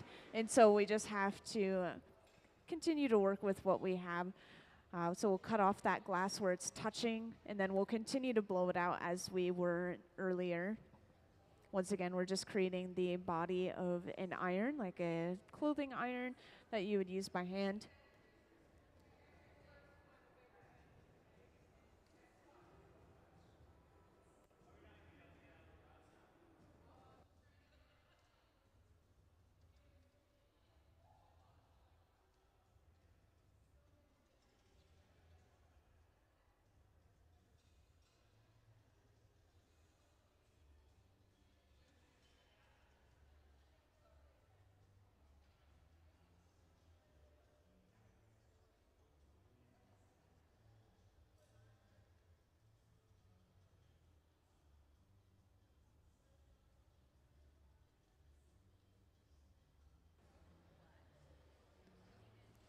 So this is the same thing we did earlier. For anyone that didn't see the creation of this piece earlier, the reason we have that flat end is because of this right here. We section it off, and then we're going to physically cut off this entire end piece of glass that is closest to Gabe right now.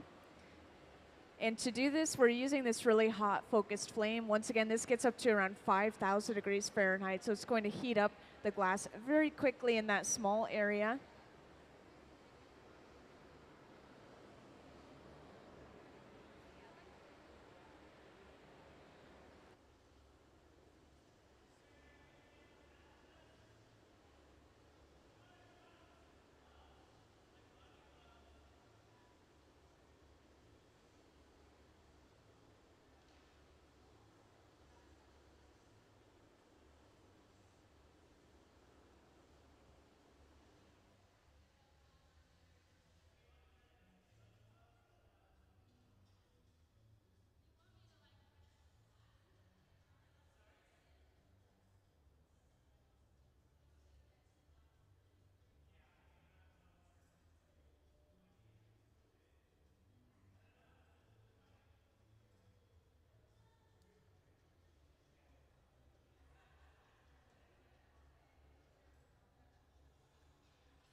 So it's been a little while since I've talked about our visiting artists and the kind of idea behind all these pieces overall. I just walked around with an example of one of the needles that they made on Wednesday, showed off to the front row. So the perks of sitting in the front row. But up on the screen, we have a slideshow going of our visiting artist artwork. The visiting artist we have here today, her name is Cheryl Derricotte, and she's the one in the back with the white pants and the wooden paddle in her hand. And she actually has a piece right now in one of our exhibits called a two-way mirror, so keep an eye out for her piece as you go through the galleries. I think it was actually the very first image in the slideshow. That's a piece that she has on display. And she was originally from Washington, D.C., but now she lives and works making art in San Francisco, California. And she is a pretty accomplished artist, in my opinion. She has work that's been featured in many different places, such as the New York Times, The Guardian, and the San Francisco Chronicle, among other places. And she was also the person to make the first sculptural tribute to Harriet Tubman in glass. And this was displayed at the Transit-Oriented Development Gateway at Malbray Station. Sorry, might be butchering that. But if anyone has any questions about the visiting artist or for the visiting artist, such as the ideas behind the work, feel free to grab my attention and I can ask her for you or get her to come over. And then as for the project that we're working on during this residency, we have some pieces down on the front table right here, some spools of thread and some needles, which I was showing off one of the needles. These are being made along with scissors and thimbles and right now a hand iron. This theme is going to be a symbolic portrait of Sally Hemings, and she was an enslaved woman who was the mother of 6 of U.S. President Thomas Jefferson's children. But there were no photos or drawings of Sally, and so this is going to be the portrait of her in kind of a symbolic way. The reason that these items are in the portrait is because she was a seamstress and was charged with the upkeep of the family members' wardrobes. And yeah, once again, if anyone has any questions, kind of going to further detail of that project or any questions for the visiting artist, feel free to let me know.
So sorry to say this piece is not turning out exactly how they're hoping. So they are going to scrap this piece and have to completely restart from the beginning.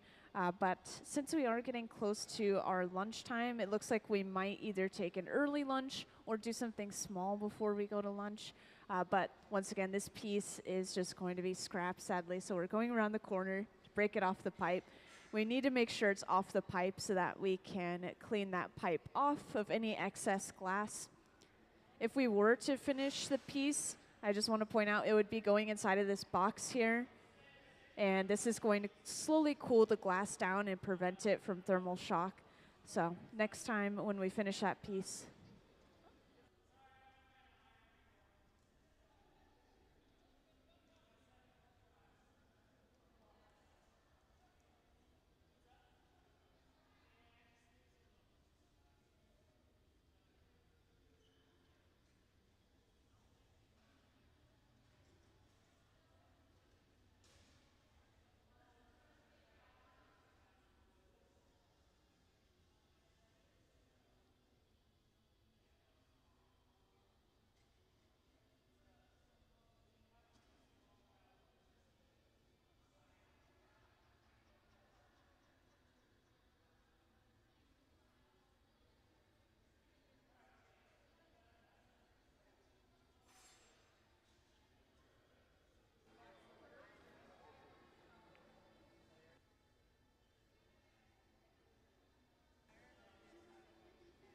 Yeah, so this will be an early lunch. When we come back, we're going to restart on the body of the iron.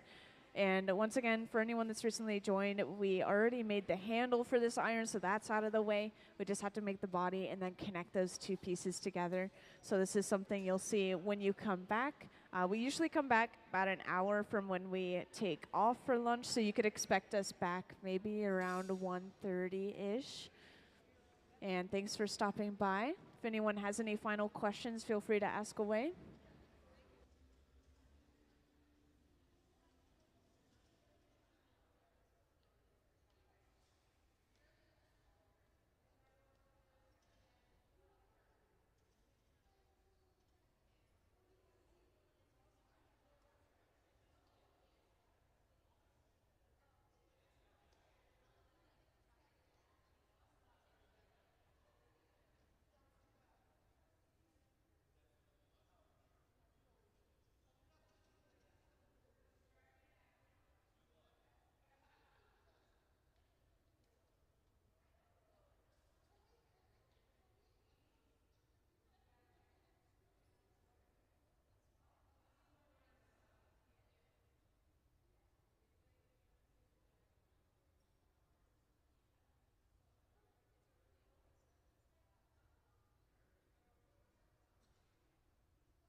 All right, welcome into the hot shop, everyone. I see a few familiar faces here and there, so welcome back. And for those who weren't here earlier, we're actually going to be continuing a project that we started earlier today, which is making a giant iron, like one of the clothing irons that you use by hand. And this is going to, of course, be completely made from glass. Looks like we're starting over on the right bench. For those who were here earlier, we're going to see a couple of changes this time. Last time we used a lot of powdered color for the color of the glass, but this time we're going to see a color drop or color overlay and some powdered color. And I really like talking about color drops because it's really commonly used to color glass. This is the way we get a smooth, even layer of color across the entire piece. So over on that right bench, Gabe has a piece of colored glass on the end of his pipe, and he's heating it up until it's molten, and then it'll be dropped on top of a small clear bubble. You'll see that whole process in just a moment. And I want to point out these pieces that we have on the front pedestal here. These were made on Wednesday. There were a lot of pieces made on Thursday as well, but those are not out yet. They're taking 2 full days to cool all the pieces down properly before we see them again.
So I just want to point out we do have a visiting artist in the hot shop today. There should be a little bit of information about her in your pamphlet, but she's just joined us. She is over on the right, and her name is Cheryl Derricotte. She's the one that just joined with the long white pants, just to point her out to you. And she actually has a piece currently in the Museum of Glass Galleries, specifically in the two-way mirror exhibit. So as you go through the galleries, keep an eye out for her work. And up on the screen, there's been a slideshow going of some previous pieces that she has made, as well as maybe some process photos even. She mainly works and lives in San Francisco, California, continuing to work in multiple medias, including glass, paper, and textiles.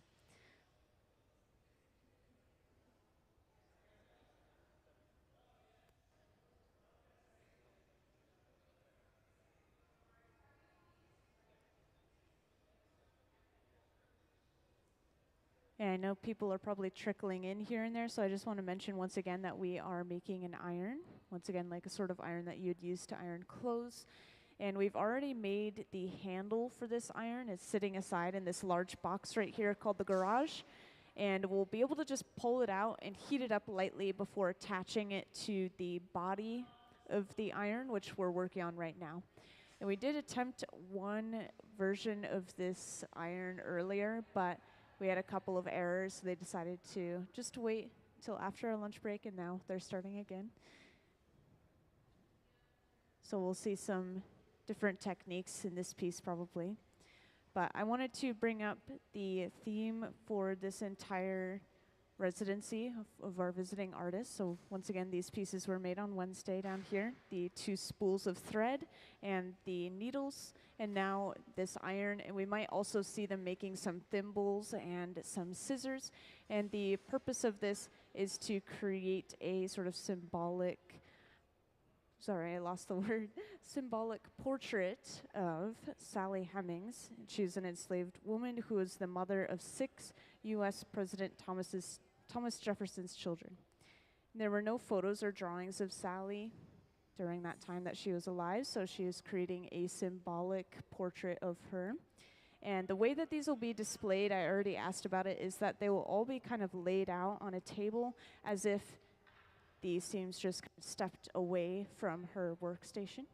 And the reasoning behind these items is because, once again, she was a seamstress and was charged with the upkeep of the family member's wardrobe.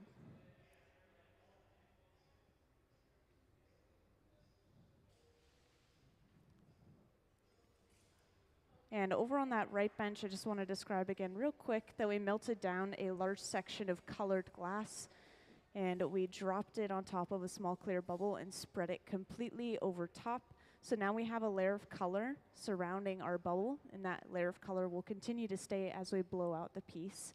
So this is what we do for a lot of pieces that just have one solid color, even if it's transparent color. And we're going to continue building up layers of glass over top of this to make the piece bigger. So I want to point out our glass furnace in the back. This holds up to 1,000 pounds of clear molten glass, and it stays at 2,100 degrees Fahrenheit, 24/7.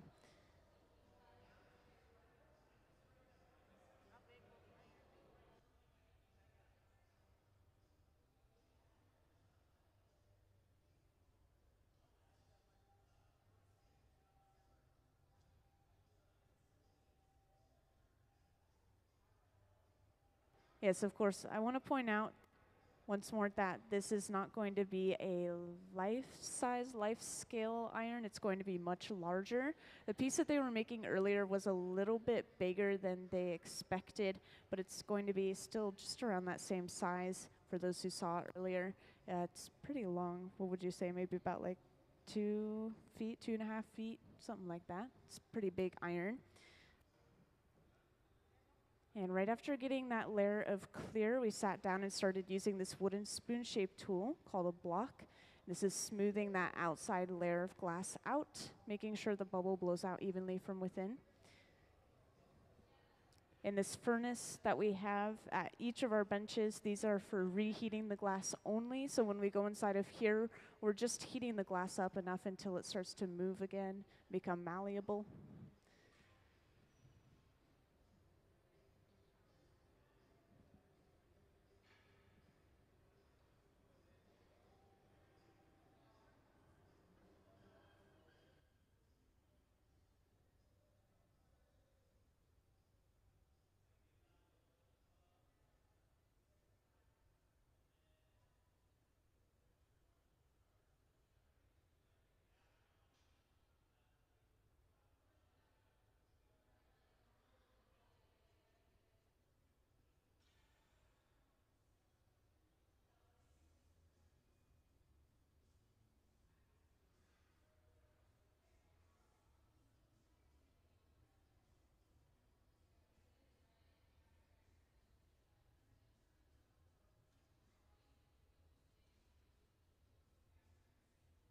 And next we've moved on to using the newspapers.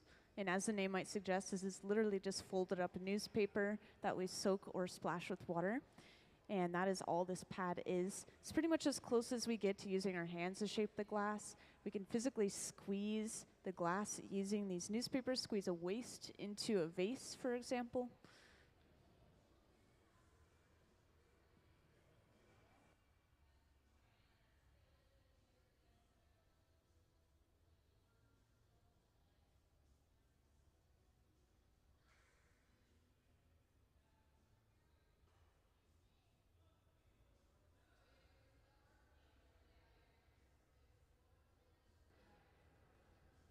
And over here, you might be wondering why we have a second piece of glass out. So I just want to describe real quick that this is another blowpipe, but this pipe is later on, way later on, going to be used by being brought over to the piece that is already made and then attached to the piece, and then they'll break it away from the pipe that it was created on. So this is like a secondary pipe that we attach to the piece later on.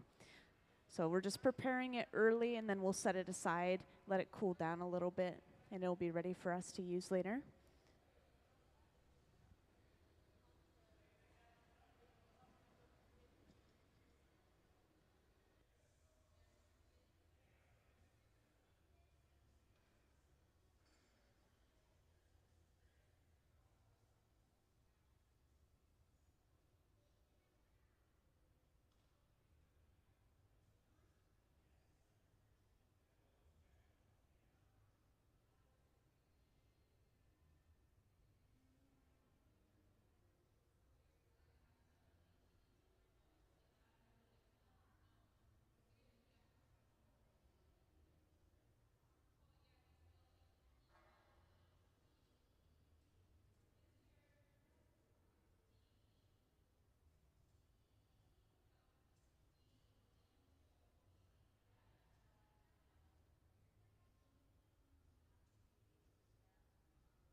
So this process is going to happen multiple times, many times, where we go into the glass furnace, get a fresh new layer of clear glass on top of whatever we already have. And this is just building up mass for the piece once again. So we have to do this many times until we have a really large bubble of glass. I think last time they said it was about 20 to 25 pounds of glass on the end of our pipe.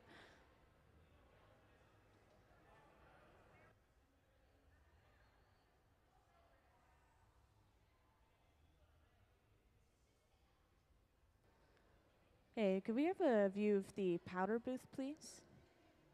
So earlier I wasn't able to show this off, and I'm not sure if I'll be able to show it off right now, but they've disappeared around the corner seemingly, and this is because they're going to something called the powder booth. We have a little camera in there. It might not be working at the moment, but we are sprinkling a powdered dark gray glass over top of this entire bubble. And so it's just coating the entire thing in a layer of color. We're going to do this multiple times as well to make sure that that color is really nicely saturated and we can't see through it once we start blowing it out. But it's important that we're using this booth to do that because it's really dangerous to inhale powdered glass, so it has really good ventilation in there.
So we've just finished getting that fresh layer of powdered color. You can see it right on the surface of the glass.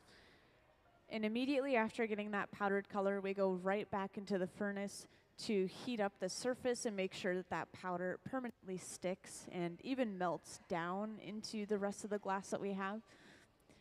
And as I mentioned earlier, they might do this multiple times to make sure that that color is really rich and thick.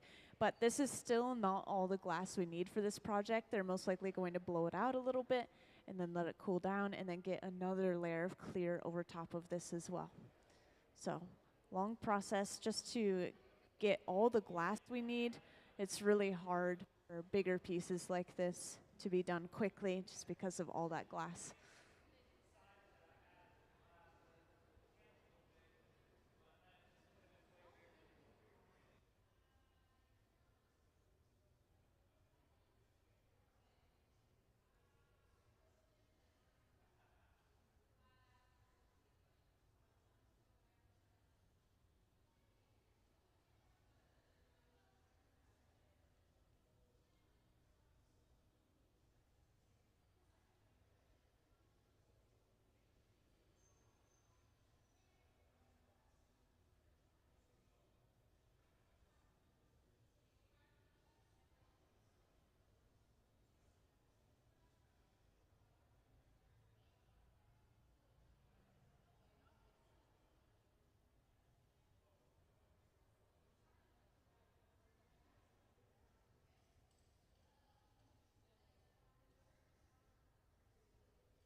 And I just want to mention, in case there's any newcomers, it's a little hard for me to keep track of who's filtering in and out. So if you've missed anything, you're curious about what they're making, about who we have here as a visiting artist, once again, Cheryl, kind of right behind me in the white pants.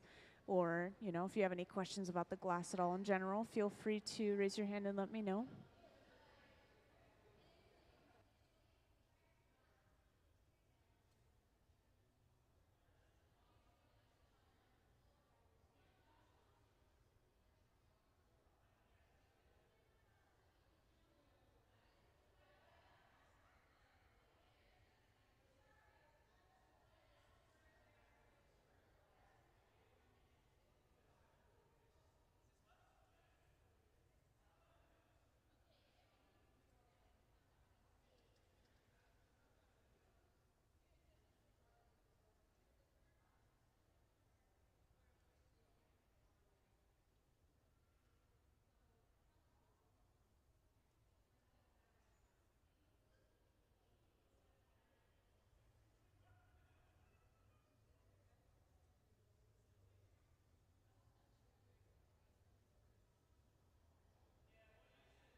So we've once again gotten one more layer clear, sitting down and using our block, the wooden spoon-shaped tool.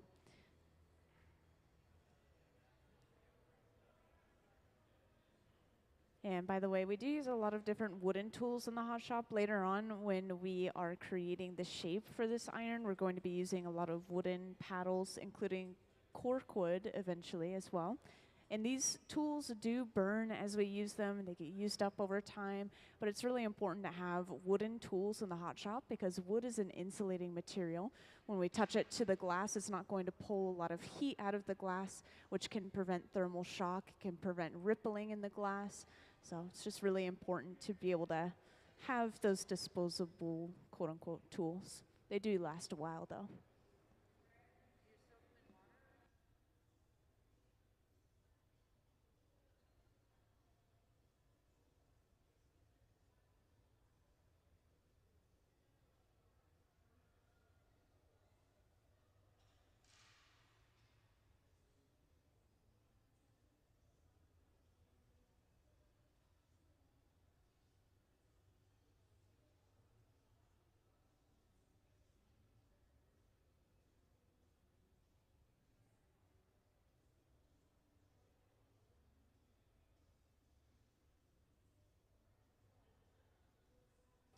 And I haven't really mentioned this torch yet. We'll be using a couple of different torches throughout this process.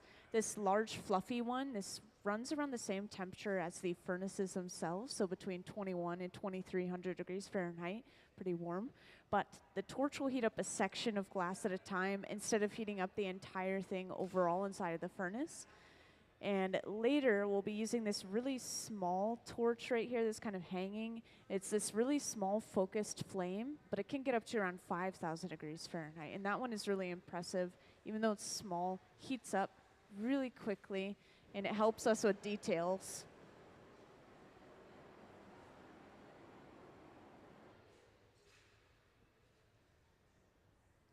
And as you saw, they hung that glass down towards the floor, and they started to stretch it out. We're basically using gravity as another one of our tools. And we'll do this throughout the process because this piece is going to be pretty long.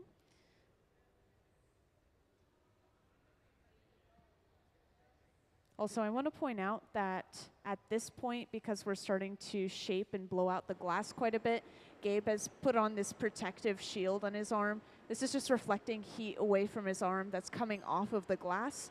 At the same time, somebody will stand right next to him and have a wooden paddle pressed up against his arm and his hand. This is also preventing any heat from reaching him. There's just so much heat coming off of that glass itself.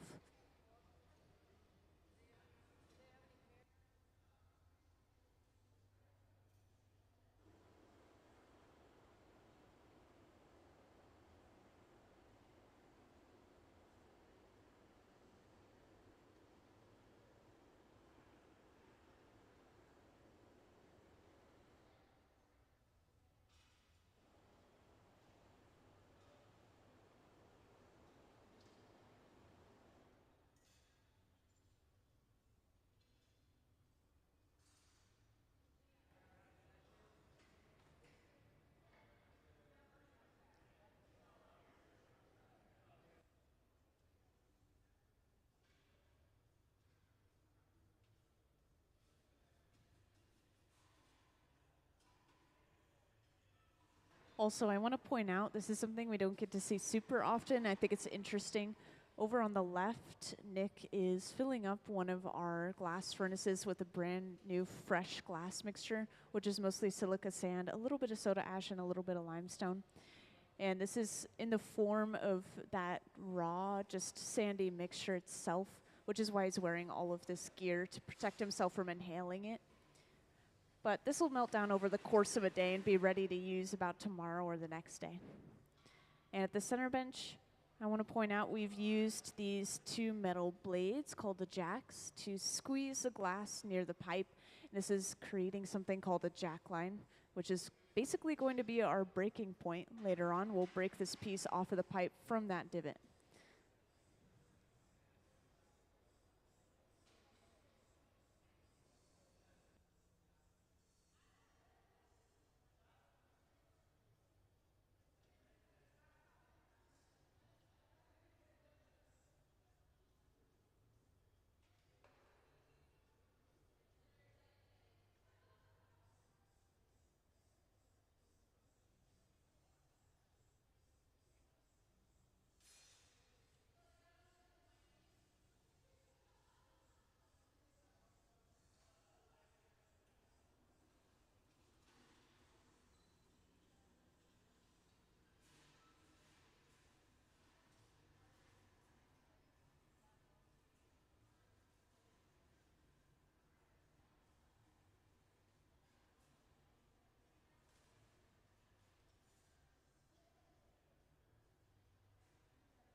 And I just want to point out, I didn't point this out earlier, a lot of you might have noticed, but the way we're blowing this up is by physically blowing into the end of the pipe.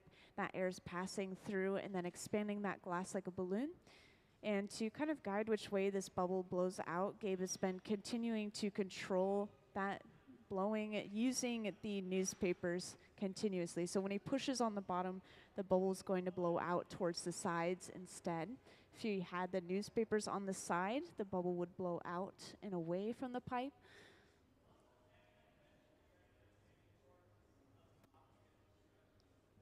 And I just want to point out, we're going to be using this setup in the front here, just about here, to flatten the bubble eventually in this process. And that is where the iron will really start to take shape.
So I just want to point out we were rolling the glass on this large metal table, and this metal table is called the Marver. We use it for a couple of different reasons. We use it for shaping the glass bubble, and we also use it for cooling the glass bubble down, because wherever that glass touches the cold metal, that cold metal is going to pull the heat out. And this is really helpful because it prevents the glass from blowing out in that cooled down area, so we can control which way the bubble blows out. And we are now about to use this setup here. I just want to point out this is a piece of kiln shelf, basically. So it's a sort of ceramic. We've coated it in beeswax to prevent the glass from sticking to it when it gets hot. And we're going to bring that glass bubble over and extremely flatten it out. So it's going from this really large, round cylinder shape, and then we're only going to have maybe 2 or 3 inches of thickness after flattening it here.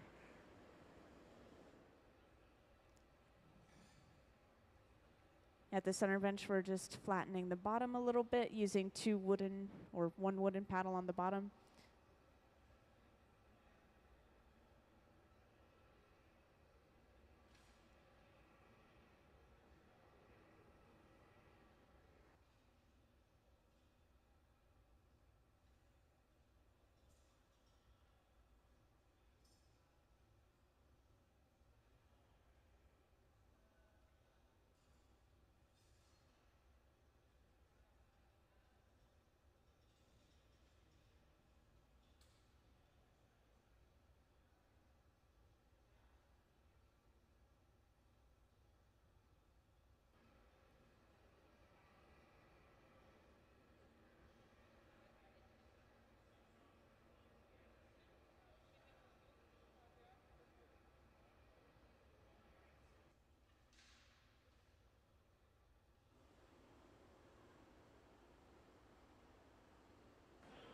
Yeah, I just want to point out, you can see where a lot of the heat is focused on this piece.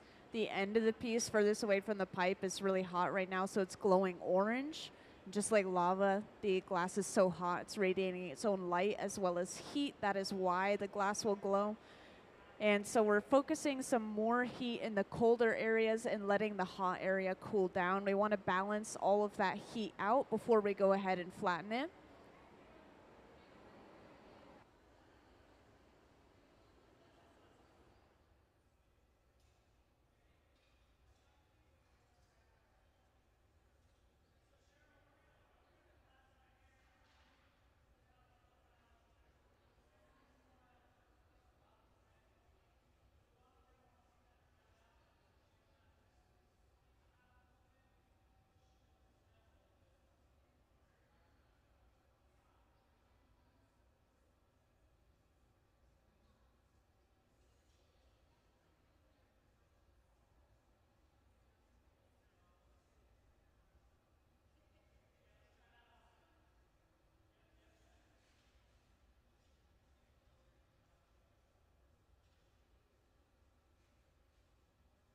So we've just come over to our kiln shelf, and right now we're actually letting air escape out the end of the pipe by just keeping our hand off the end of the pipe. So when we flatten the glass down, this pushes air out. So the pipe is basically acting as a straw. To get the proper shape, we're flattening it from the top and the bottom at the same time. When we push the glass in one direction, it tries to push out in other directions just because it is a liquid. And then to also make sure that we're keeping a nice sort of a 90-degree angle on the bottom of this piece, we're pushing from the other end with a paddle as well. And that is the majority of the flattening done, but throughout the rest of this process, they'll continue to go in and continue to perfect the flattening using some corkwood paddles now. So this is corkwood. It's probably the softest material you can use on glass. It's very insulating.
And even though we're not working on this area of the piece that we're torching, at this point, this back end of the piece where the glass is physically connected to the pipe is going to start getting really cold.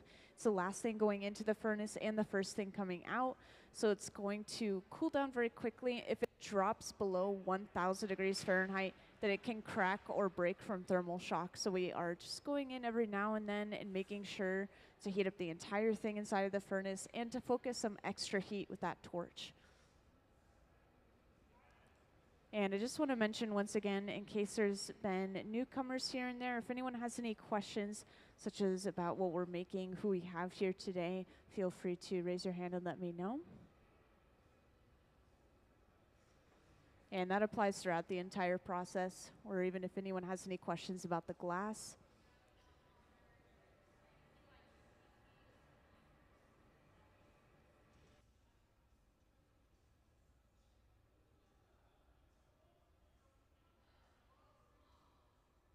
So I would say the usual minimum amount of people you see on a glass blowing team is 3 people. There's a person that sits down at the bench. There's one person who blows into the end of the pipe. It's really hard to do both of those things on your own.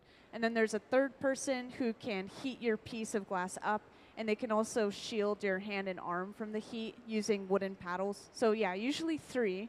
If there's one person, it's almost impossible to make anything big, that's for sure.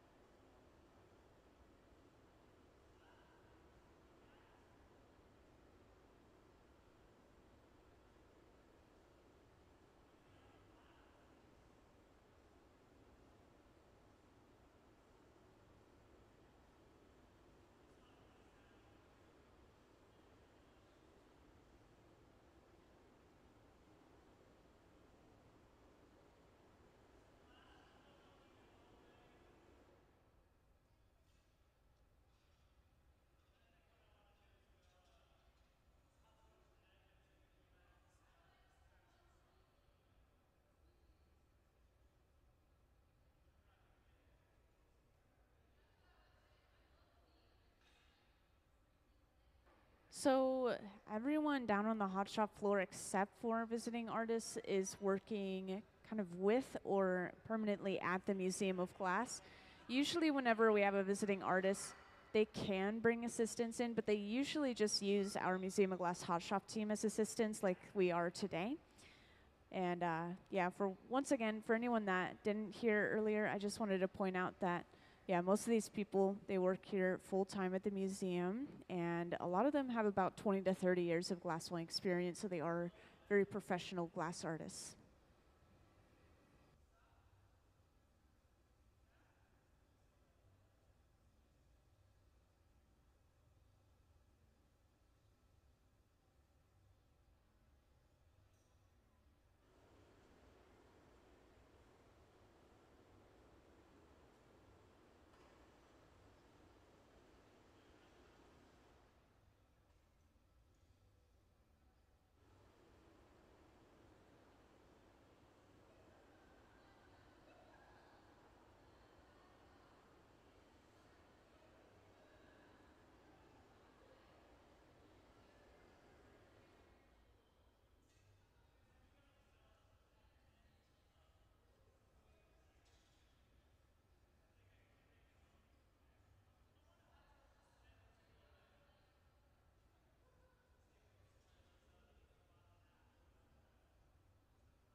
Yes, so some of you guys might remember way earlier on I was saying we were going to use this smaller focus flame. It's really good for details in our glass art. This is that flame right here. Once again, this can get up to around 5,000 degrees Fahrenheit. So this will very quickly heat up a small section of glass. And just to emphasize how hot that is, the glass is completely molten to a honey-like texture at 2,100 degrees Fahrenheit. So that torch can get up to over 2 times that heat. And it's going to be used in this case to heat up just the edges. They want a really crisp corner on each of the edges, so they're heating them up only on the edges, and they're going to try to crisp them up a little bit.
Yeah, so for anyone that wasn't here in the very beginning of the process, just want to point out once again, we're making the body of an iron, like a clothing iron that you would use by hand. It's supposed to be more of an old-fashioned one, so it's supposed to look like actual iron. It's not one that would have a cord on it or anything.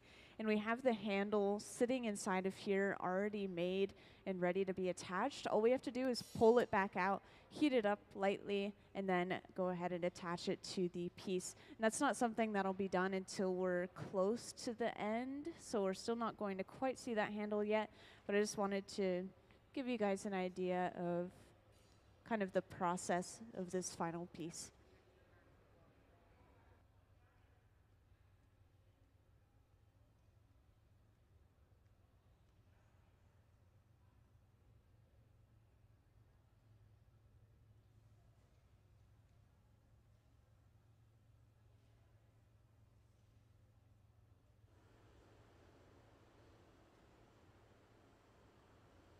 Yes, so I was wondering about this earlier too, but I've just thought a little bit harder.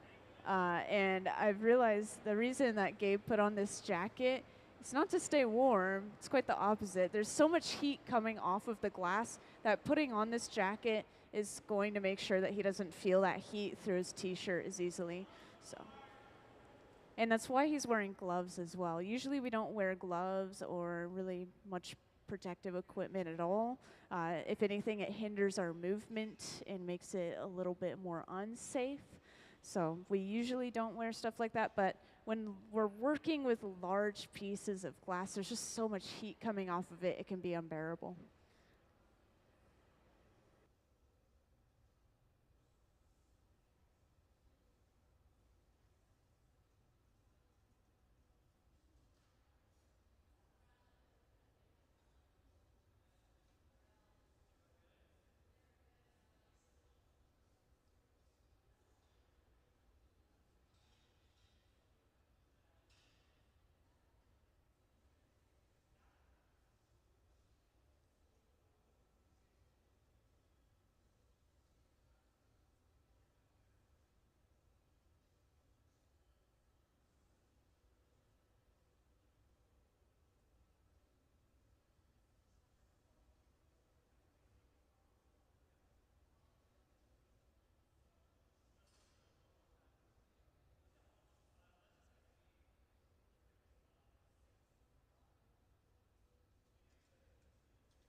So we're going to be flattening it a little bit one more time. You'll notice at the same time as us using these wooden tools, we're using some compressed air and blowing some of that smoke away from our artist's face. Yeah, once again, just making sure our artist isn't inhaling as much smoke as he could be. Right now they're letting a little bit of air out of the end of the pipe while also trying to make sure that they don't completely concave or dip the glass in on itself. It's a little bit of a tough balance. But as you can see, that has really sharpened those corners now that they have heated that up and pressed it again. And I'm starting to see the iron shape pretty clearly now. Once again, this is the back of the iron where we have this flat end. And this end that is starting to taper off towards the pipe will continue to be tapered off even more later on once we break this piece off of the pipe to get access to the other side.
So right now we're actually melting and drilling a hole into the bottom of the piece.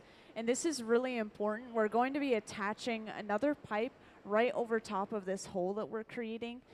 And this pipe that we attach is also going to be hollow, like this one we have right here. So we'll be able to continue to blow air into this piece even after we break it off of this pipe right here. And that's why we're drilling that hole. This is because we're going to be closing off that end that's connected to the pipe right now to get a really nice tapered end to it. And we don't want to create a vacuum. What happens when we completely close off a piece with air inside and it doesn't have a way to escape, creates a vacuum, and it can actually implode on itself.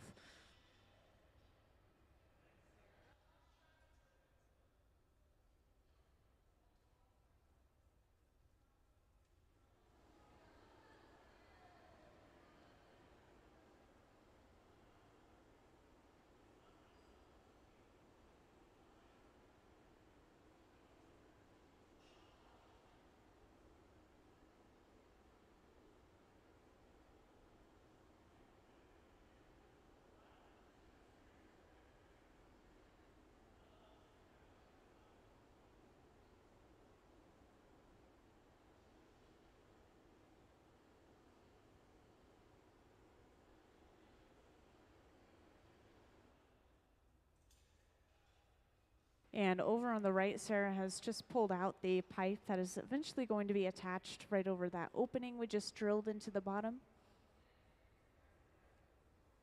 We have to gather one more layer of clear over top of this to make sure it's big enough.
So the piece that we made before lunch was estimated to be between 20 and 25 pounds. So maybe I would estimate this one to be 15 to 20 because it's much smaller than that last piece we made so far. But I do want to point out that that might sound really light, nothing at all, but because the glass is on the end of the pipe, it has so much leverage against you. And I've been told many times that it feels 5 times heavier than it actually is. And that's not even taking into account when the glass is moving, kind of flopping around. You have to keep it on center and kind of fight it sometimes. So this piece, if it were 20 pounds, could feel like it was 100 pounds.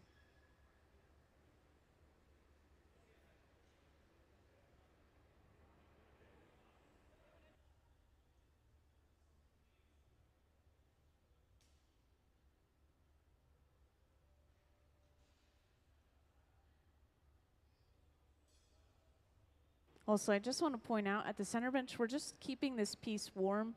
We're not really editing it or changing the shape of it at this moment. Keeping it warm while we get that second pipe ready to attach to the bottom. And then once that is attached, once again, we're going to break this piece off of this pipe from this divot that we have. That's our breaking point.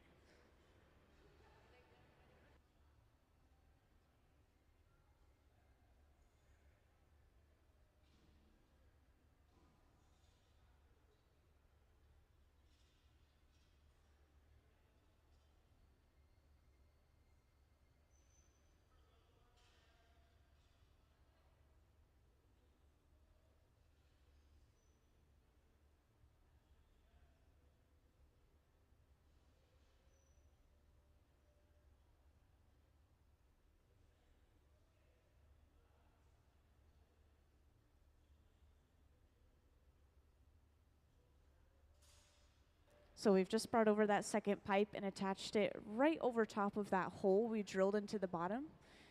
And once again, I want to point out that this is a hollow pipe that we attached. So when we break this off and then close off that new opening, we'll be able to blow into the piece again. Might be a little bit confusing, but you'll see in just a moment how this works out. So we now have our 2 pipes attached. We're letting that connection set up and cool down a little bit. And then once that is stable, they apply a little bit of water to crack the connection point. And then all they have to do is tap the pipe.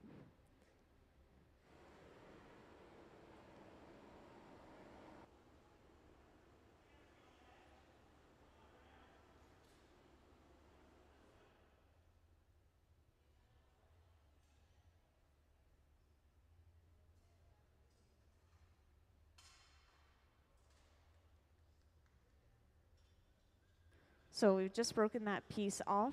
And as you can see, when we broke that off, we're left with an opening from where it was previously connected to that other pipe.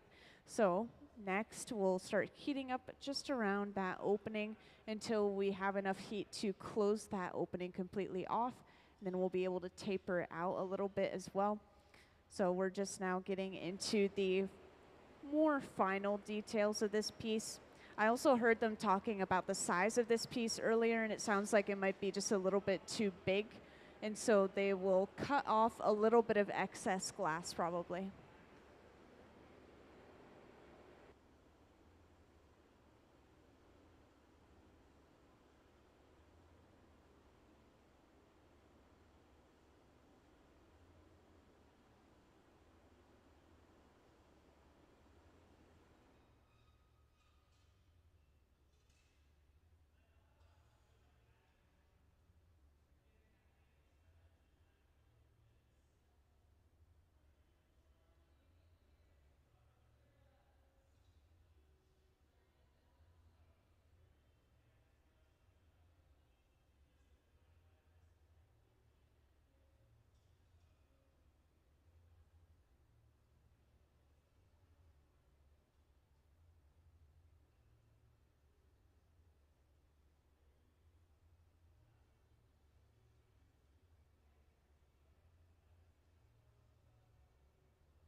So I just want to point out, we basically sectioned the entire end of that piece of glass off, just where we had that opening, and then we completely cut that section off, which is completely closed the end of the bubble off. And this is really important because now we'll be able to start going in and shaping this into a really nice point and taper and getting some geometrical sides back instead of this roundness that we have in the front. And this is possible because we'll be able to blow into the end of our pipe.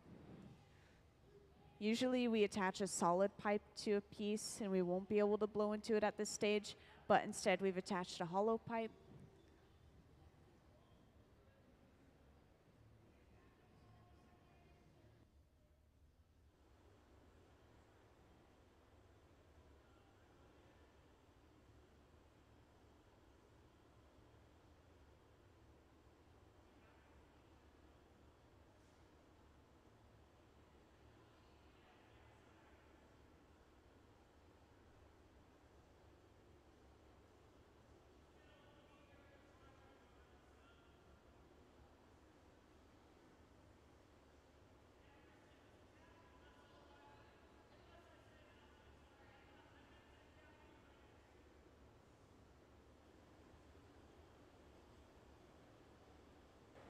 So we're already getting really close to that final shape, but to shape this up even more, we're heating up the cold sections of our bubble again, and then we'll come over, and this is what we used in the very first place to get this flat shape overall, but this is just a piece of kiln shelf that's laid out, covered in a layer of beeswax, and that beeswax does burn over time, but this is going to prevent the glass from sticking to that kiln shelf as we place it on top of it to flatten it.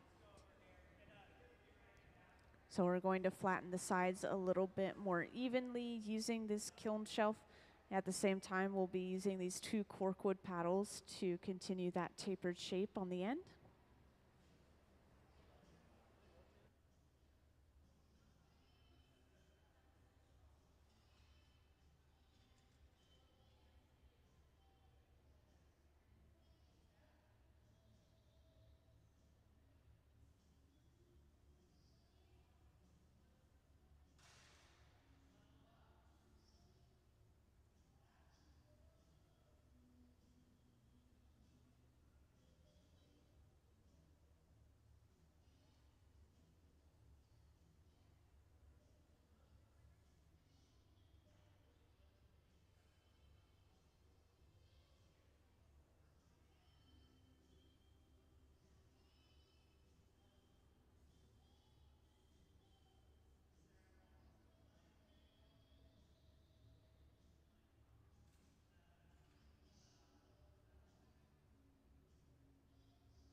So we've just heated up the very end of this piece, and Gabe is coming in with a pipe. This just has a little bit of clear glass on the end, and he's using the fact that hot glass sticks to hot glass to attach it to the end and create this taper even faster. So now we have completely pointed the front of this piece Once again, this is turning into an iron, like a clothing iron. And so we are going for a shape that has one flat end and one really kind of pointed, tapered end. And we already have the handle made, once again, for those who weren't here earlier. That's sitting inside of this box right here called the garage, just staying right at around 1,000 degrees Fahrenheit.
And I just want to mention one more time that we are just kind of touching and editing up this shape at the moment.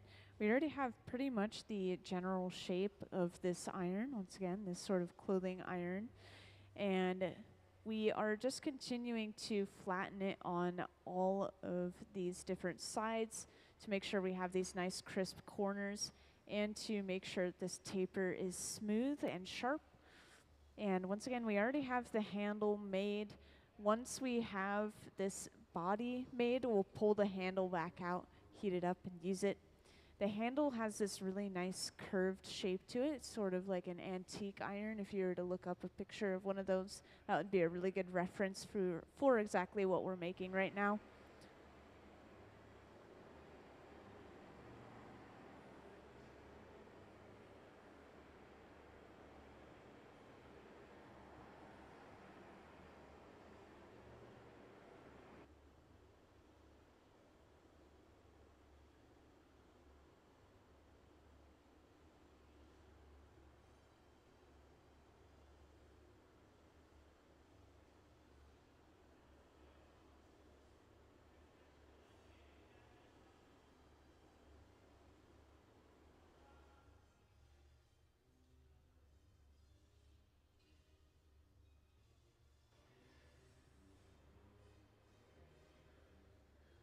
And could I have Cheryl's slideshow up on the screen, please?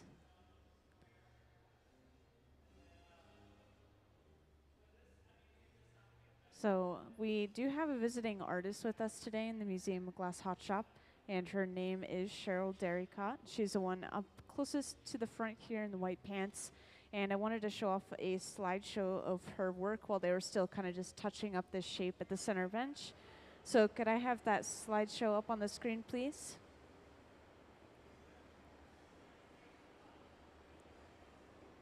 All right, sorry guys, I'm not sure what's happening. I'll just wait a few minutes, but in the meantime, I did want to talk about our visiting artist. This slideshow that I was asking for shows off some of her previously made artwork, but she actually has a piece on display right now in the Museum of Glass galleries. So as you go through the galleries, keep an eye out in the two-way mirror exhibit specifically, and you will see one of Cheryl's pieces. And sure, she's had her work featured in many different places, including but not limited to the New York Times, the Guardian, and the San Francisco Chronicle. And she's also the person to make the first glass sculptural tribute to Harriet Tubman. And this was displayed at the Transit-Oriented Development Gateway at Millbrae Station. I might be butchering that, I'm not quite sure. She mostly works and lives in San Francisco, California, so a lot of her work will be based there.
So at this point, we are getting ready to heat up the handle for this iron. Once again, it's been sitting inside of the garage. We're now bringing it out. We're going to stick it inside of the furnace and lightly heat it up.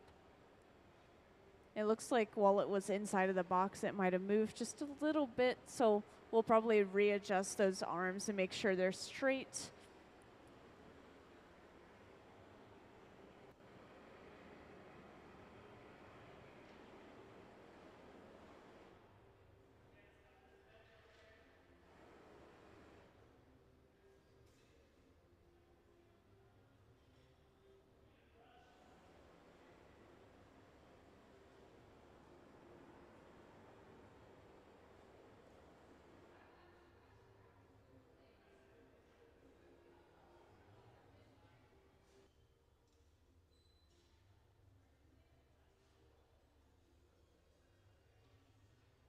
So now that we have the handle out, we're just going to keep the body of this iron warm. So we're just going in the furnace every now and then. And other than that, pretty much just letting it rest and stay at an even 1,000 degrees Fahrenheit-ish. That's just warm enough that the glass won't break from thermal shock. Meanwhile, over on that right bench, we are dusting the surface of the glass off, just making sure there's no particles sticking to that handle before we bring it over.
And I just want to double check and see if anyone has any questions so far. If you ever have any questions throughout the entire process, feel free to just raise your hand to grab my attention. I'll come right over.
Also, just to point out, over on the right side of the hot shop, all we're doing over there is we've taken our handle and we're resting it on a board and flattening it properly, just trying to straighten the handle completely back out.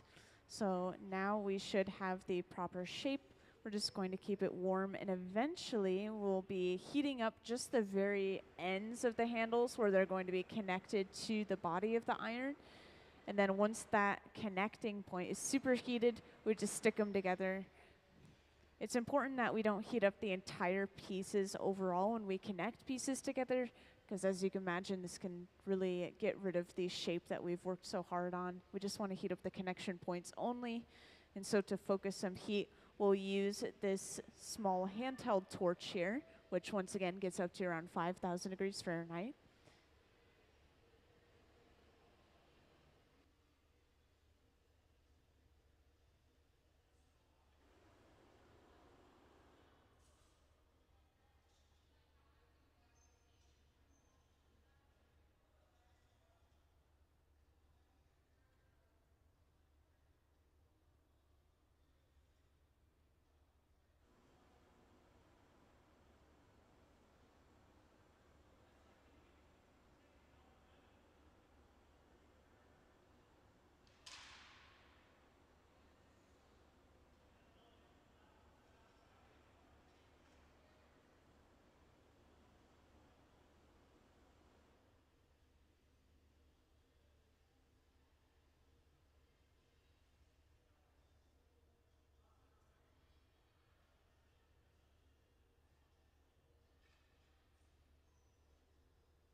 So what Gabe has done is he's taken the measurement of how far apart the ends of the handles are spaced, where they're going to be connected to the piece, of course. And he's going to use this measurement and look at the body of the iron, and he's going to heat up just the right spots where the handles are going to be connected. This is a little bit risky because if that handle moves while he's making these measurements and while he's heating up the glass, then it's not going to properly line up anymore. So we have to double check, which he just did a moment ago.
So they've just created yet another bit of glass. This is the same color as the body of the iron and the handle of the iron, this really dark gray.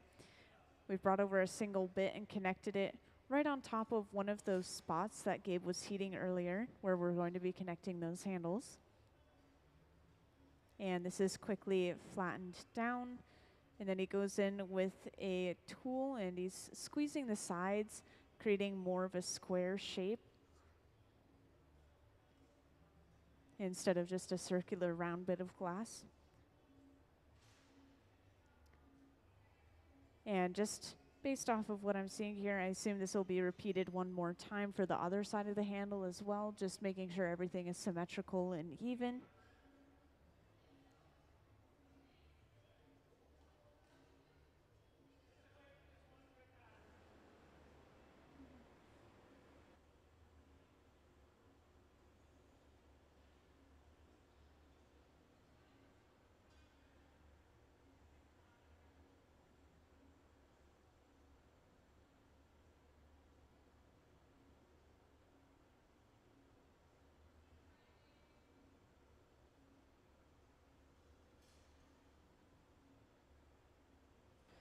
And we've just brought over our second bit of glass. This is once again attached just on the opposite side where our second part of the handle will be attached.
So we are just about to see how everything is lining up and how it looks.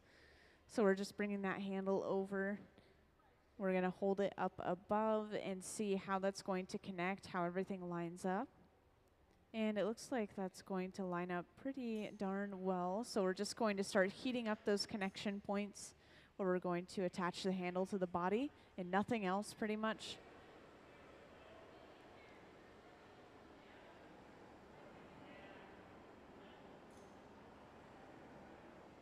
And the reason that they added those bits of glass onto the body is so that they can attach the handle in this way instead of heating up the handle itself or instead of heating up the body itself, which could alter the shape that we've worked so hard to create. Instead, they just now have to heat up those bits of glass that they attached as well as the ends of the handles here.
So they've just brought that handle over and everything should be hot enough that they'll be able to connect everything smoothly.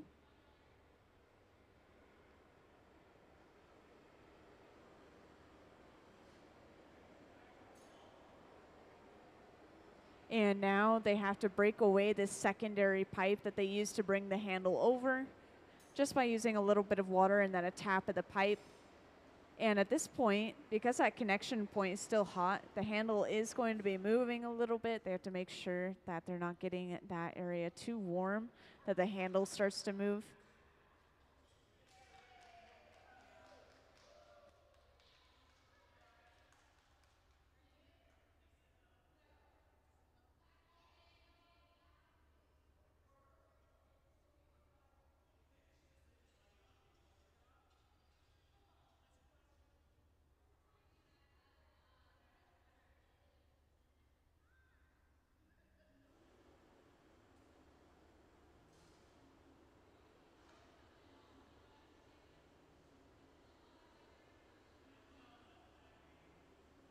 And as you can see, we have this large bit of clear left over attached to the handle. That's where the piece was connected to the pipe that we just broke off. So to get rid of that, we're just going to superheat that little clear bit of glass, and then eventually we'll be able to just pluck it off or cut it off. And that will pretty much finish our piece. We will end up having a little bit of clear glass connected to the back of the iron, but this is something that we actually get rid of through a cold working process, which is grinding and polishing the glass once it's cooled down to room temperature. So probably way later on down the line, days from now, if not weeks, they will be able to grind that excess clear off.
So we've just started to pull that bit of clear glass off. Eventually we will cut it completely off, probably using a pair of shears, which Gabe has just pulled out right here.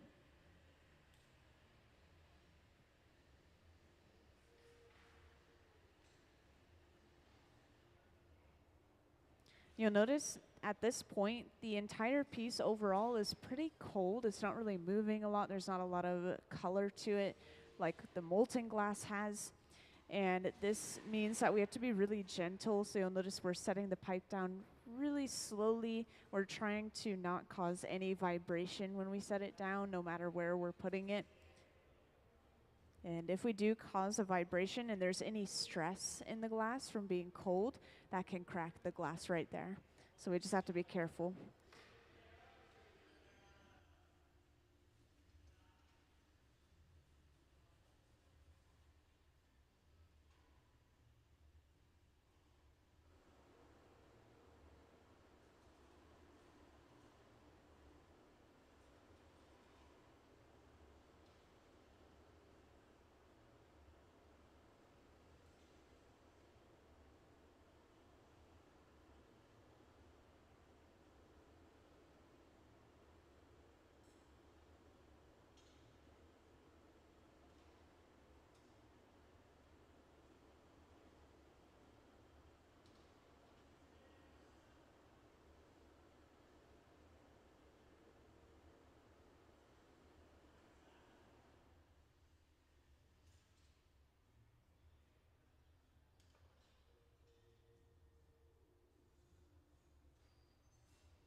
Now these two little tools that Gabe is going in with, these are actually just miniature cork paddles.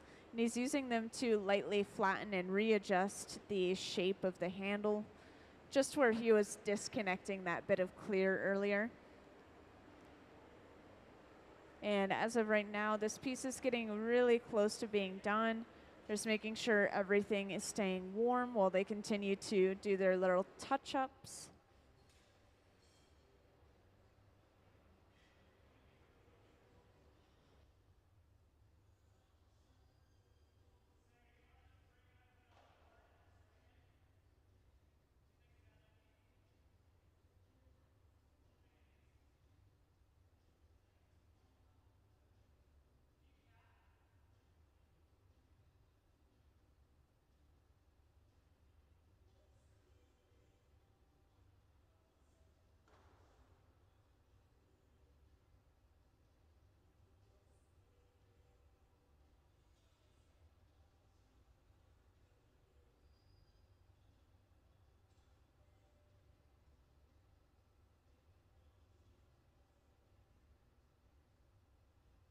So we've just gone over to this giant wooden board.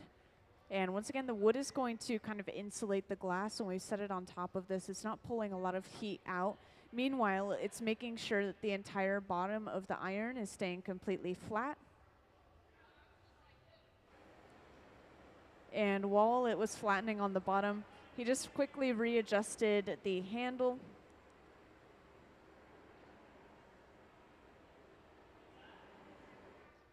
And there are no more details to add to this piece. It's just touching up right now once again. So once they finish all of these little edits, they will eventually break it off and put it away.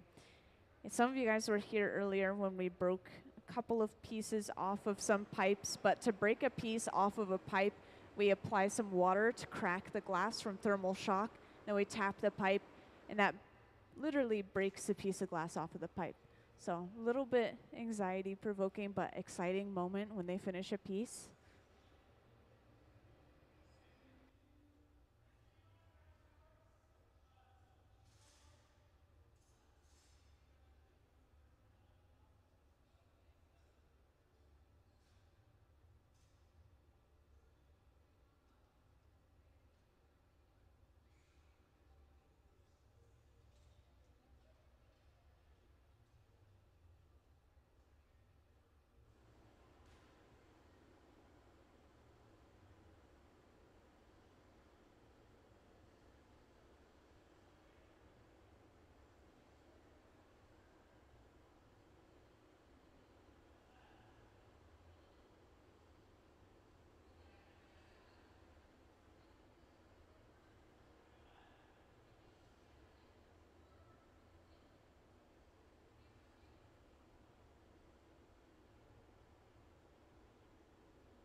So somebody has just gotten suited up in this sort of shiny suit, protective face shield, and Kevlar gloves.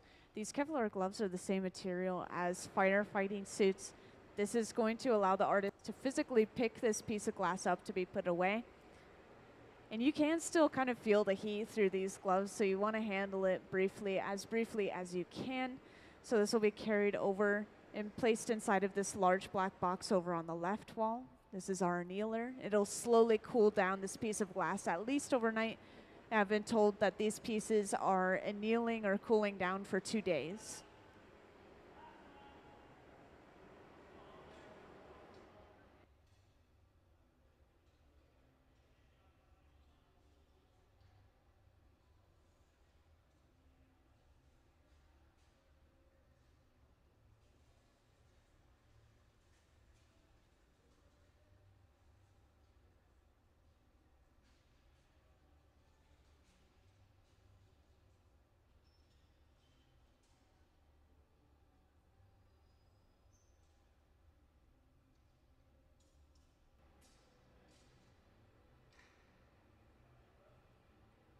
So we apply a little bit of water to this breaking point, and then once again, all we do is we tap the pipe, and this should break cleanly off into those Kevlar gloves.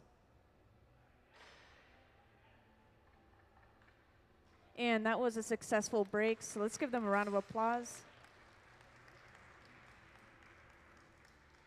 So that was a giant project. I just want to reiterate once again, we were working on this piece all day today. This was our second attempt, and it turned out great. So this is going to rest inside of that box for 2 days.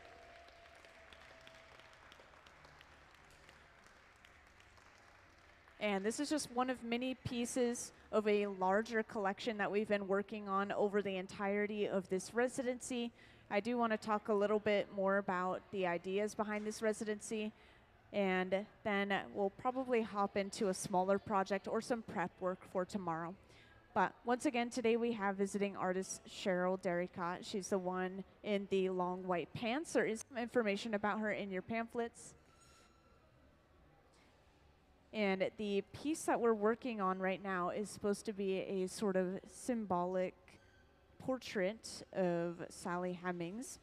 And she was actually an enslaved woman who was the mother of 6 U.S. President Thomas Jefferson's children. There were no photos or drawings of Sally, and so this is supposed to be a portrait kind of in replacement of those possible pictures of her. And these objects are because she was a seamstress and was charged with the upkeep of the family members' wardrobes. So these pieces are going to eventually be all laid out on a table and displayed together as if she had just kind of walked away from her workbench. And we so far have a couple of, spools of thread and some needles. We also worked on some pieces yesterday, but those are still currently cooling down. And today we just made that one iron. It was a huge project, so we've worked on it all day. And later, we may see some thimbles and some scissors being made as well to all be laid out on that table. And of course, if anyone has any questions for our visiting artists or any questions about the glass, feel free to raise your hand and let me know. And I can always get her attention for you as well.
So for anyone that has recently joined us, we're getting started on a spool of thread now, actually. So we're just going to work on a smaller project for the rest of the day until the museum closing time. It's going to be the same exact color scheme as this red spool of thread right here, where it's kind of this dark red color and a brownish greenish spool itself. But we are going to make a smaller spool this time, kind of following along with some that we were making yesterday that were about 3.5 inches. So we'll make this, but a little bit smaller. And this is all going to start with the spool itself. And then just like wrapping up a spool of thread, we're actually going to be wrapping glass around the center of the spool to create that sort of wrapped look. It's really fun to watch because anything with molten glass is pretty satisfying. But if anyone has any questions, feel free to let me know. It's just a little bit mellow right now, so I probably won't be talking a ton. But once again, if you have questions, feel free.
And by the way, just to let you guys know, we're currently making another spool of thread, kind of like what we have right here on the front table.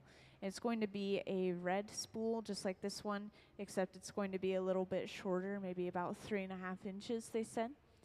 And we're just getting started on that at the center bench. This is the center of the spool. Over on the right bench, Sarah has another bit of color glass that is the same color as the piece at the center bench. We'll bring over this bit of glass and attach it to the end, flatten it out into a disc to create the end of our spool. We'll have to do that twice, of course, at some point. we will take red glass and literally wrap it around the center as if we're wrapping a spool in real life with string, but instead it's molten glass. It's really satisfying to watch, but they have to do it really carefully because if the glass gets too cold when they're wrapping it, it can actually snap. It's really interesting. So we'll see that happening at the center bench. And if you guys have any questions, feel free to let me know.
So we've melted that glass down and brought it over, dropped it onto the end of our cylinder, and we're now going to flatten this out into a disc. And interestingly enough, we do something really similar where we melt down color and bring it over, drop it onto something to create a layer of color across an entire blown piece. We do this same thing, except with the creating color for the blown piece, we would roll this color back and push it completely back to cover up the entire bubble. But in this case, we are using it as a sculptural element.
And right here, we're using this super hot handheld torch to heat up just the very end of the spool.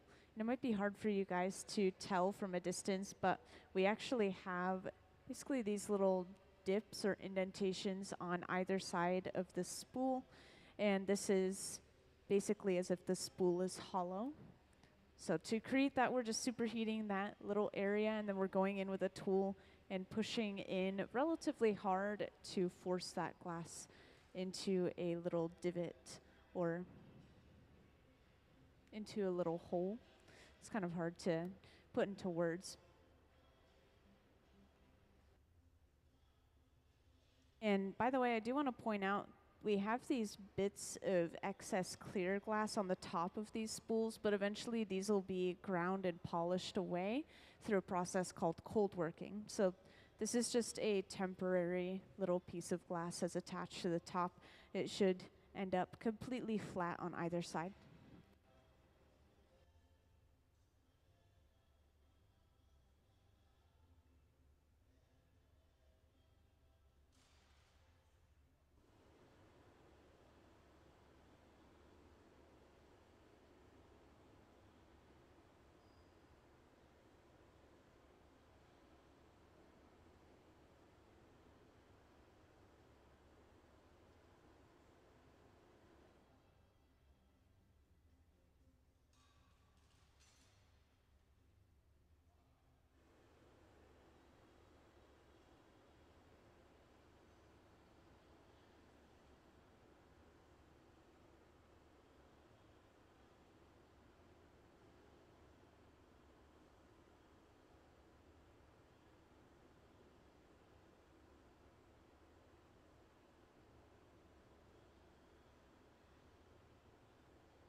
And for anyone that's recently joined, right at this moment we are working on making a glass spool of thread.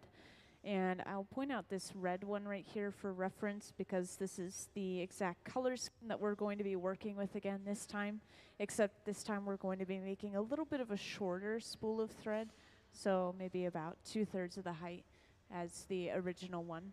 These were made on Wednesday. Each of the pieces that we're making during this residency are taking 2 days to properly cool down. So we've just gotten them out today or maybe last night at the earliest. And as you can see at the center bench so far, we have the spool itself. And as for the thread, we're going to bring over a bit of red glass and we're going to literally wrap it around the center of the spool as if we're wrapping actual thread around it. And this is really fun to watch.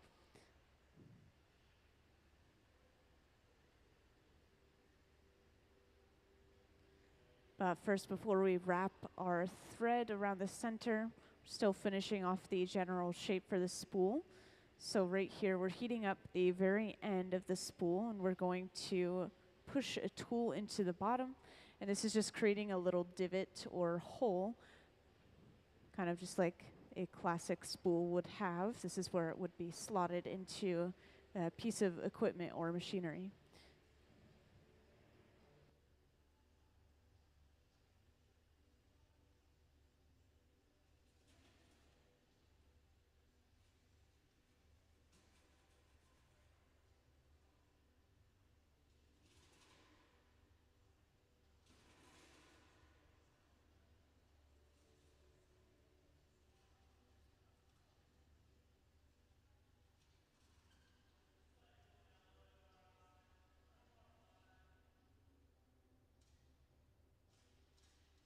And also just to point out for fun, we're filling up one of our furnaces over on the left side of the hot shop. So this is our raw glass mixture. It's just a little bit of silica sand, or actually I should say mostly silica sand, a little bit of soda ash, a little bit of limestone. Specifically, we're using a soda lime glass. And because this is coming in the form of a powder or kind of a sandy texture, one of our hot shop employees is wearing a lot of equipment to protect himself from breathing any of it in. And this will heat up over the course of a day, so it'll probably be ready to use tomorrow or on Sunday.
Yes, so this is the exciting part of making these spools of thread is we've brought over a hot bit of red colored glass. Right now the colors don't look exactly how they're going to turn out as a final product. Just to let you know, as the glass is completely molten, it's going to glow this bright orange color, but as it cools down, it becomes closer and closer to the true color of the glass. And this is done multiple times over to make sure that the spool looks like it has more thread on it. It looks nice and thick, so we'll probably start coming over with more bits of hot colored glass and continue wrapping it around.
So to break this spool of thread off of the pipe, we've weakened that connection by cutting at that glass just at the end of the pipe. And then we'll apply a little bit of water, which will fully crack that connection, and then tap the pipe. And that should break this piece off cleanly for us to put away. And once again, this has to cool down for about 2 days, just to make sure that this entire thing properly cools, as there is a thick area of the glass and then those really thin strands of glass, they're going to cool down at different rates.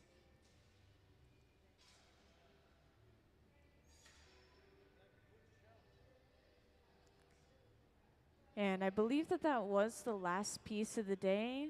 You're welcome to enjoy the warmth of the hot shop and hang out, ask questions if you have any. But I think that we are done. We had that really large project, that iron that we made earlier.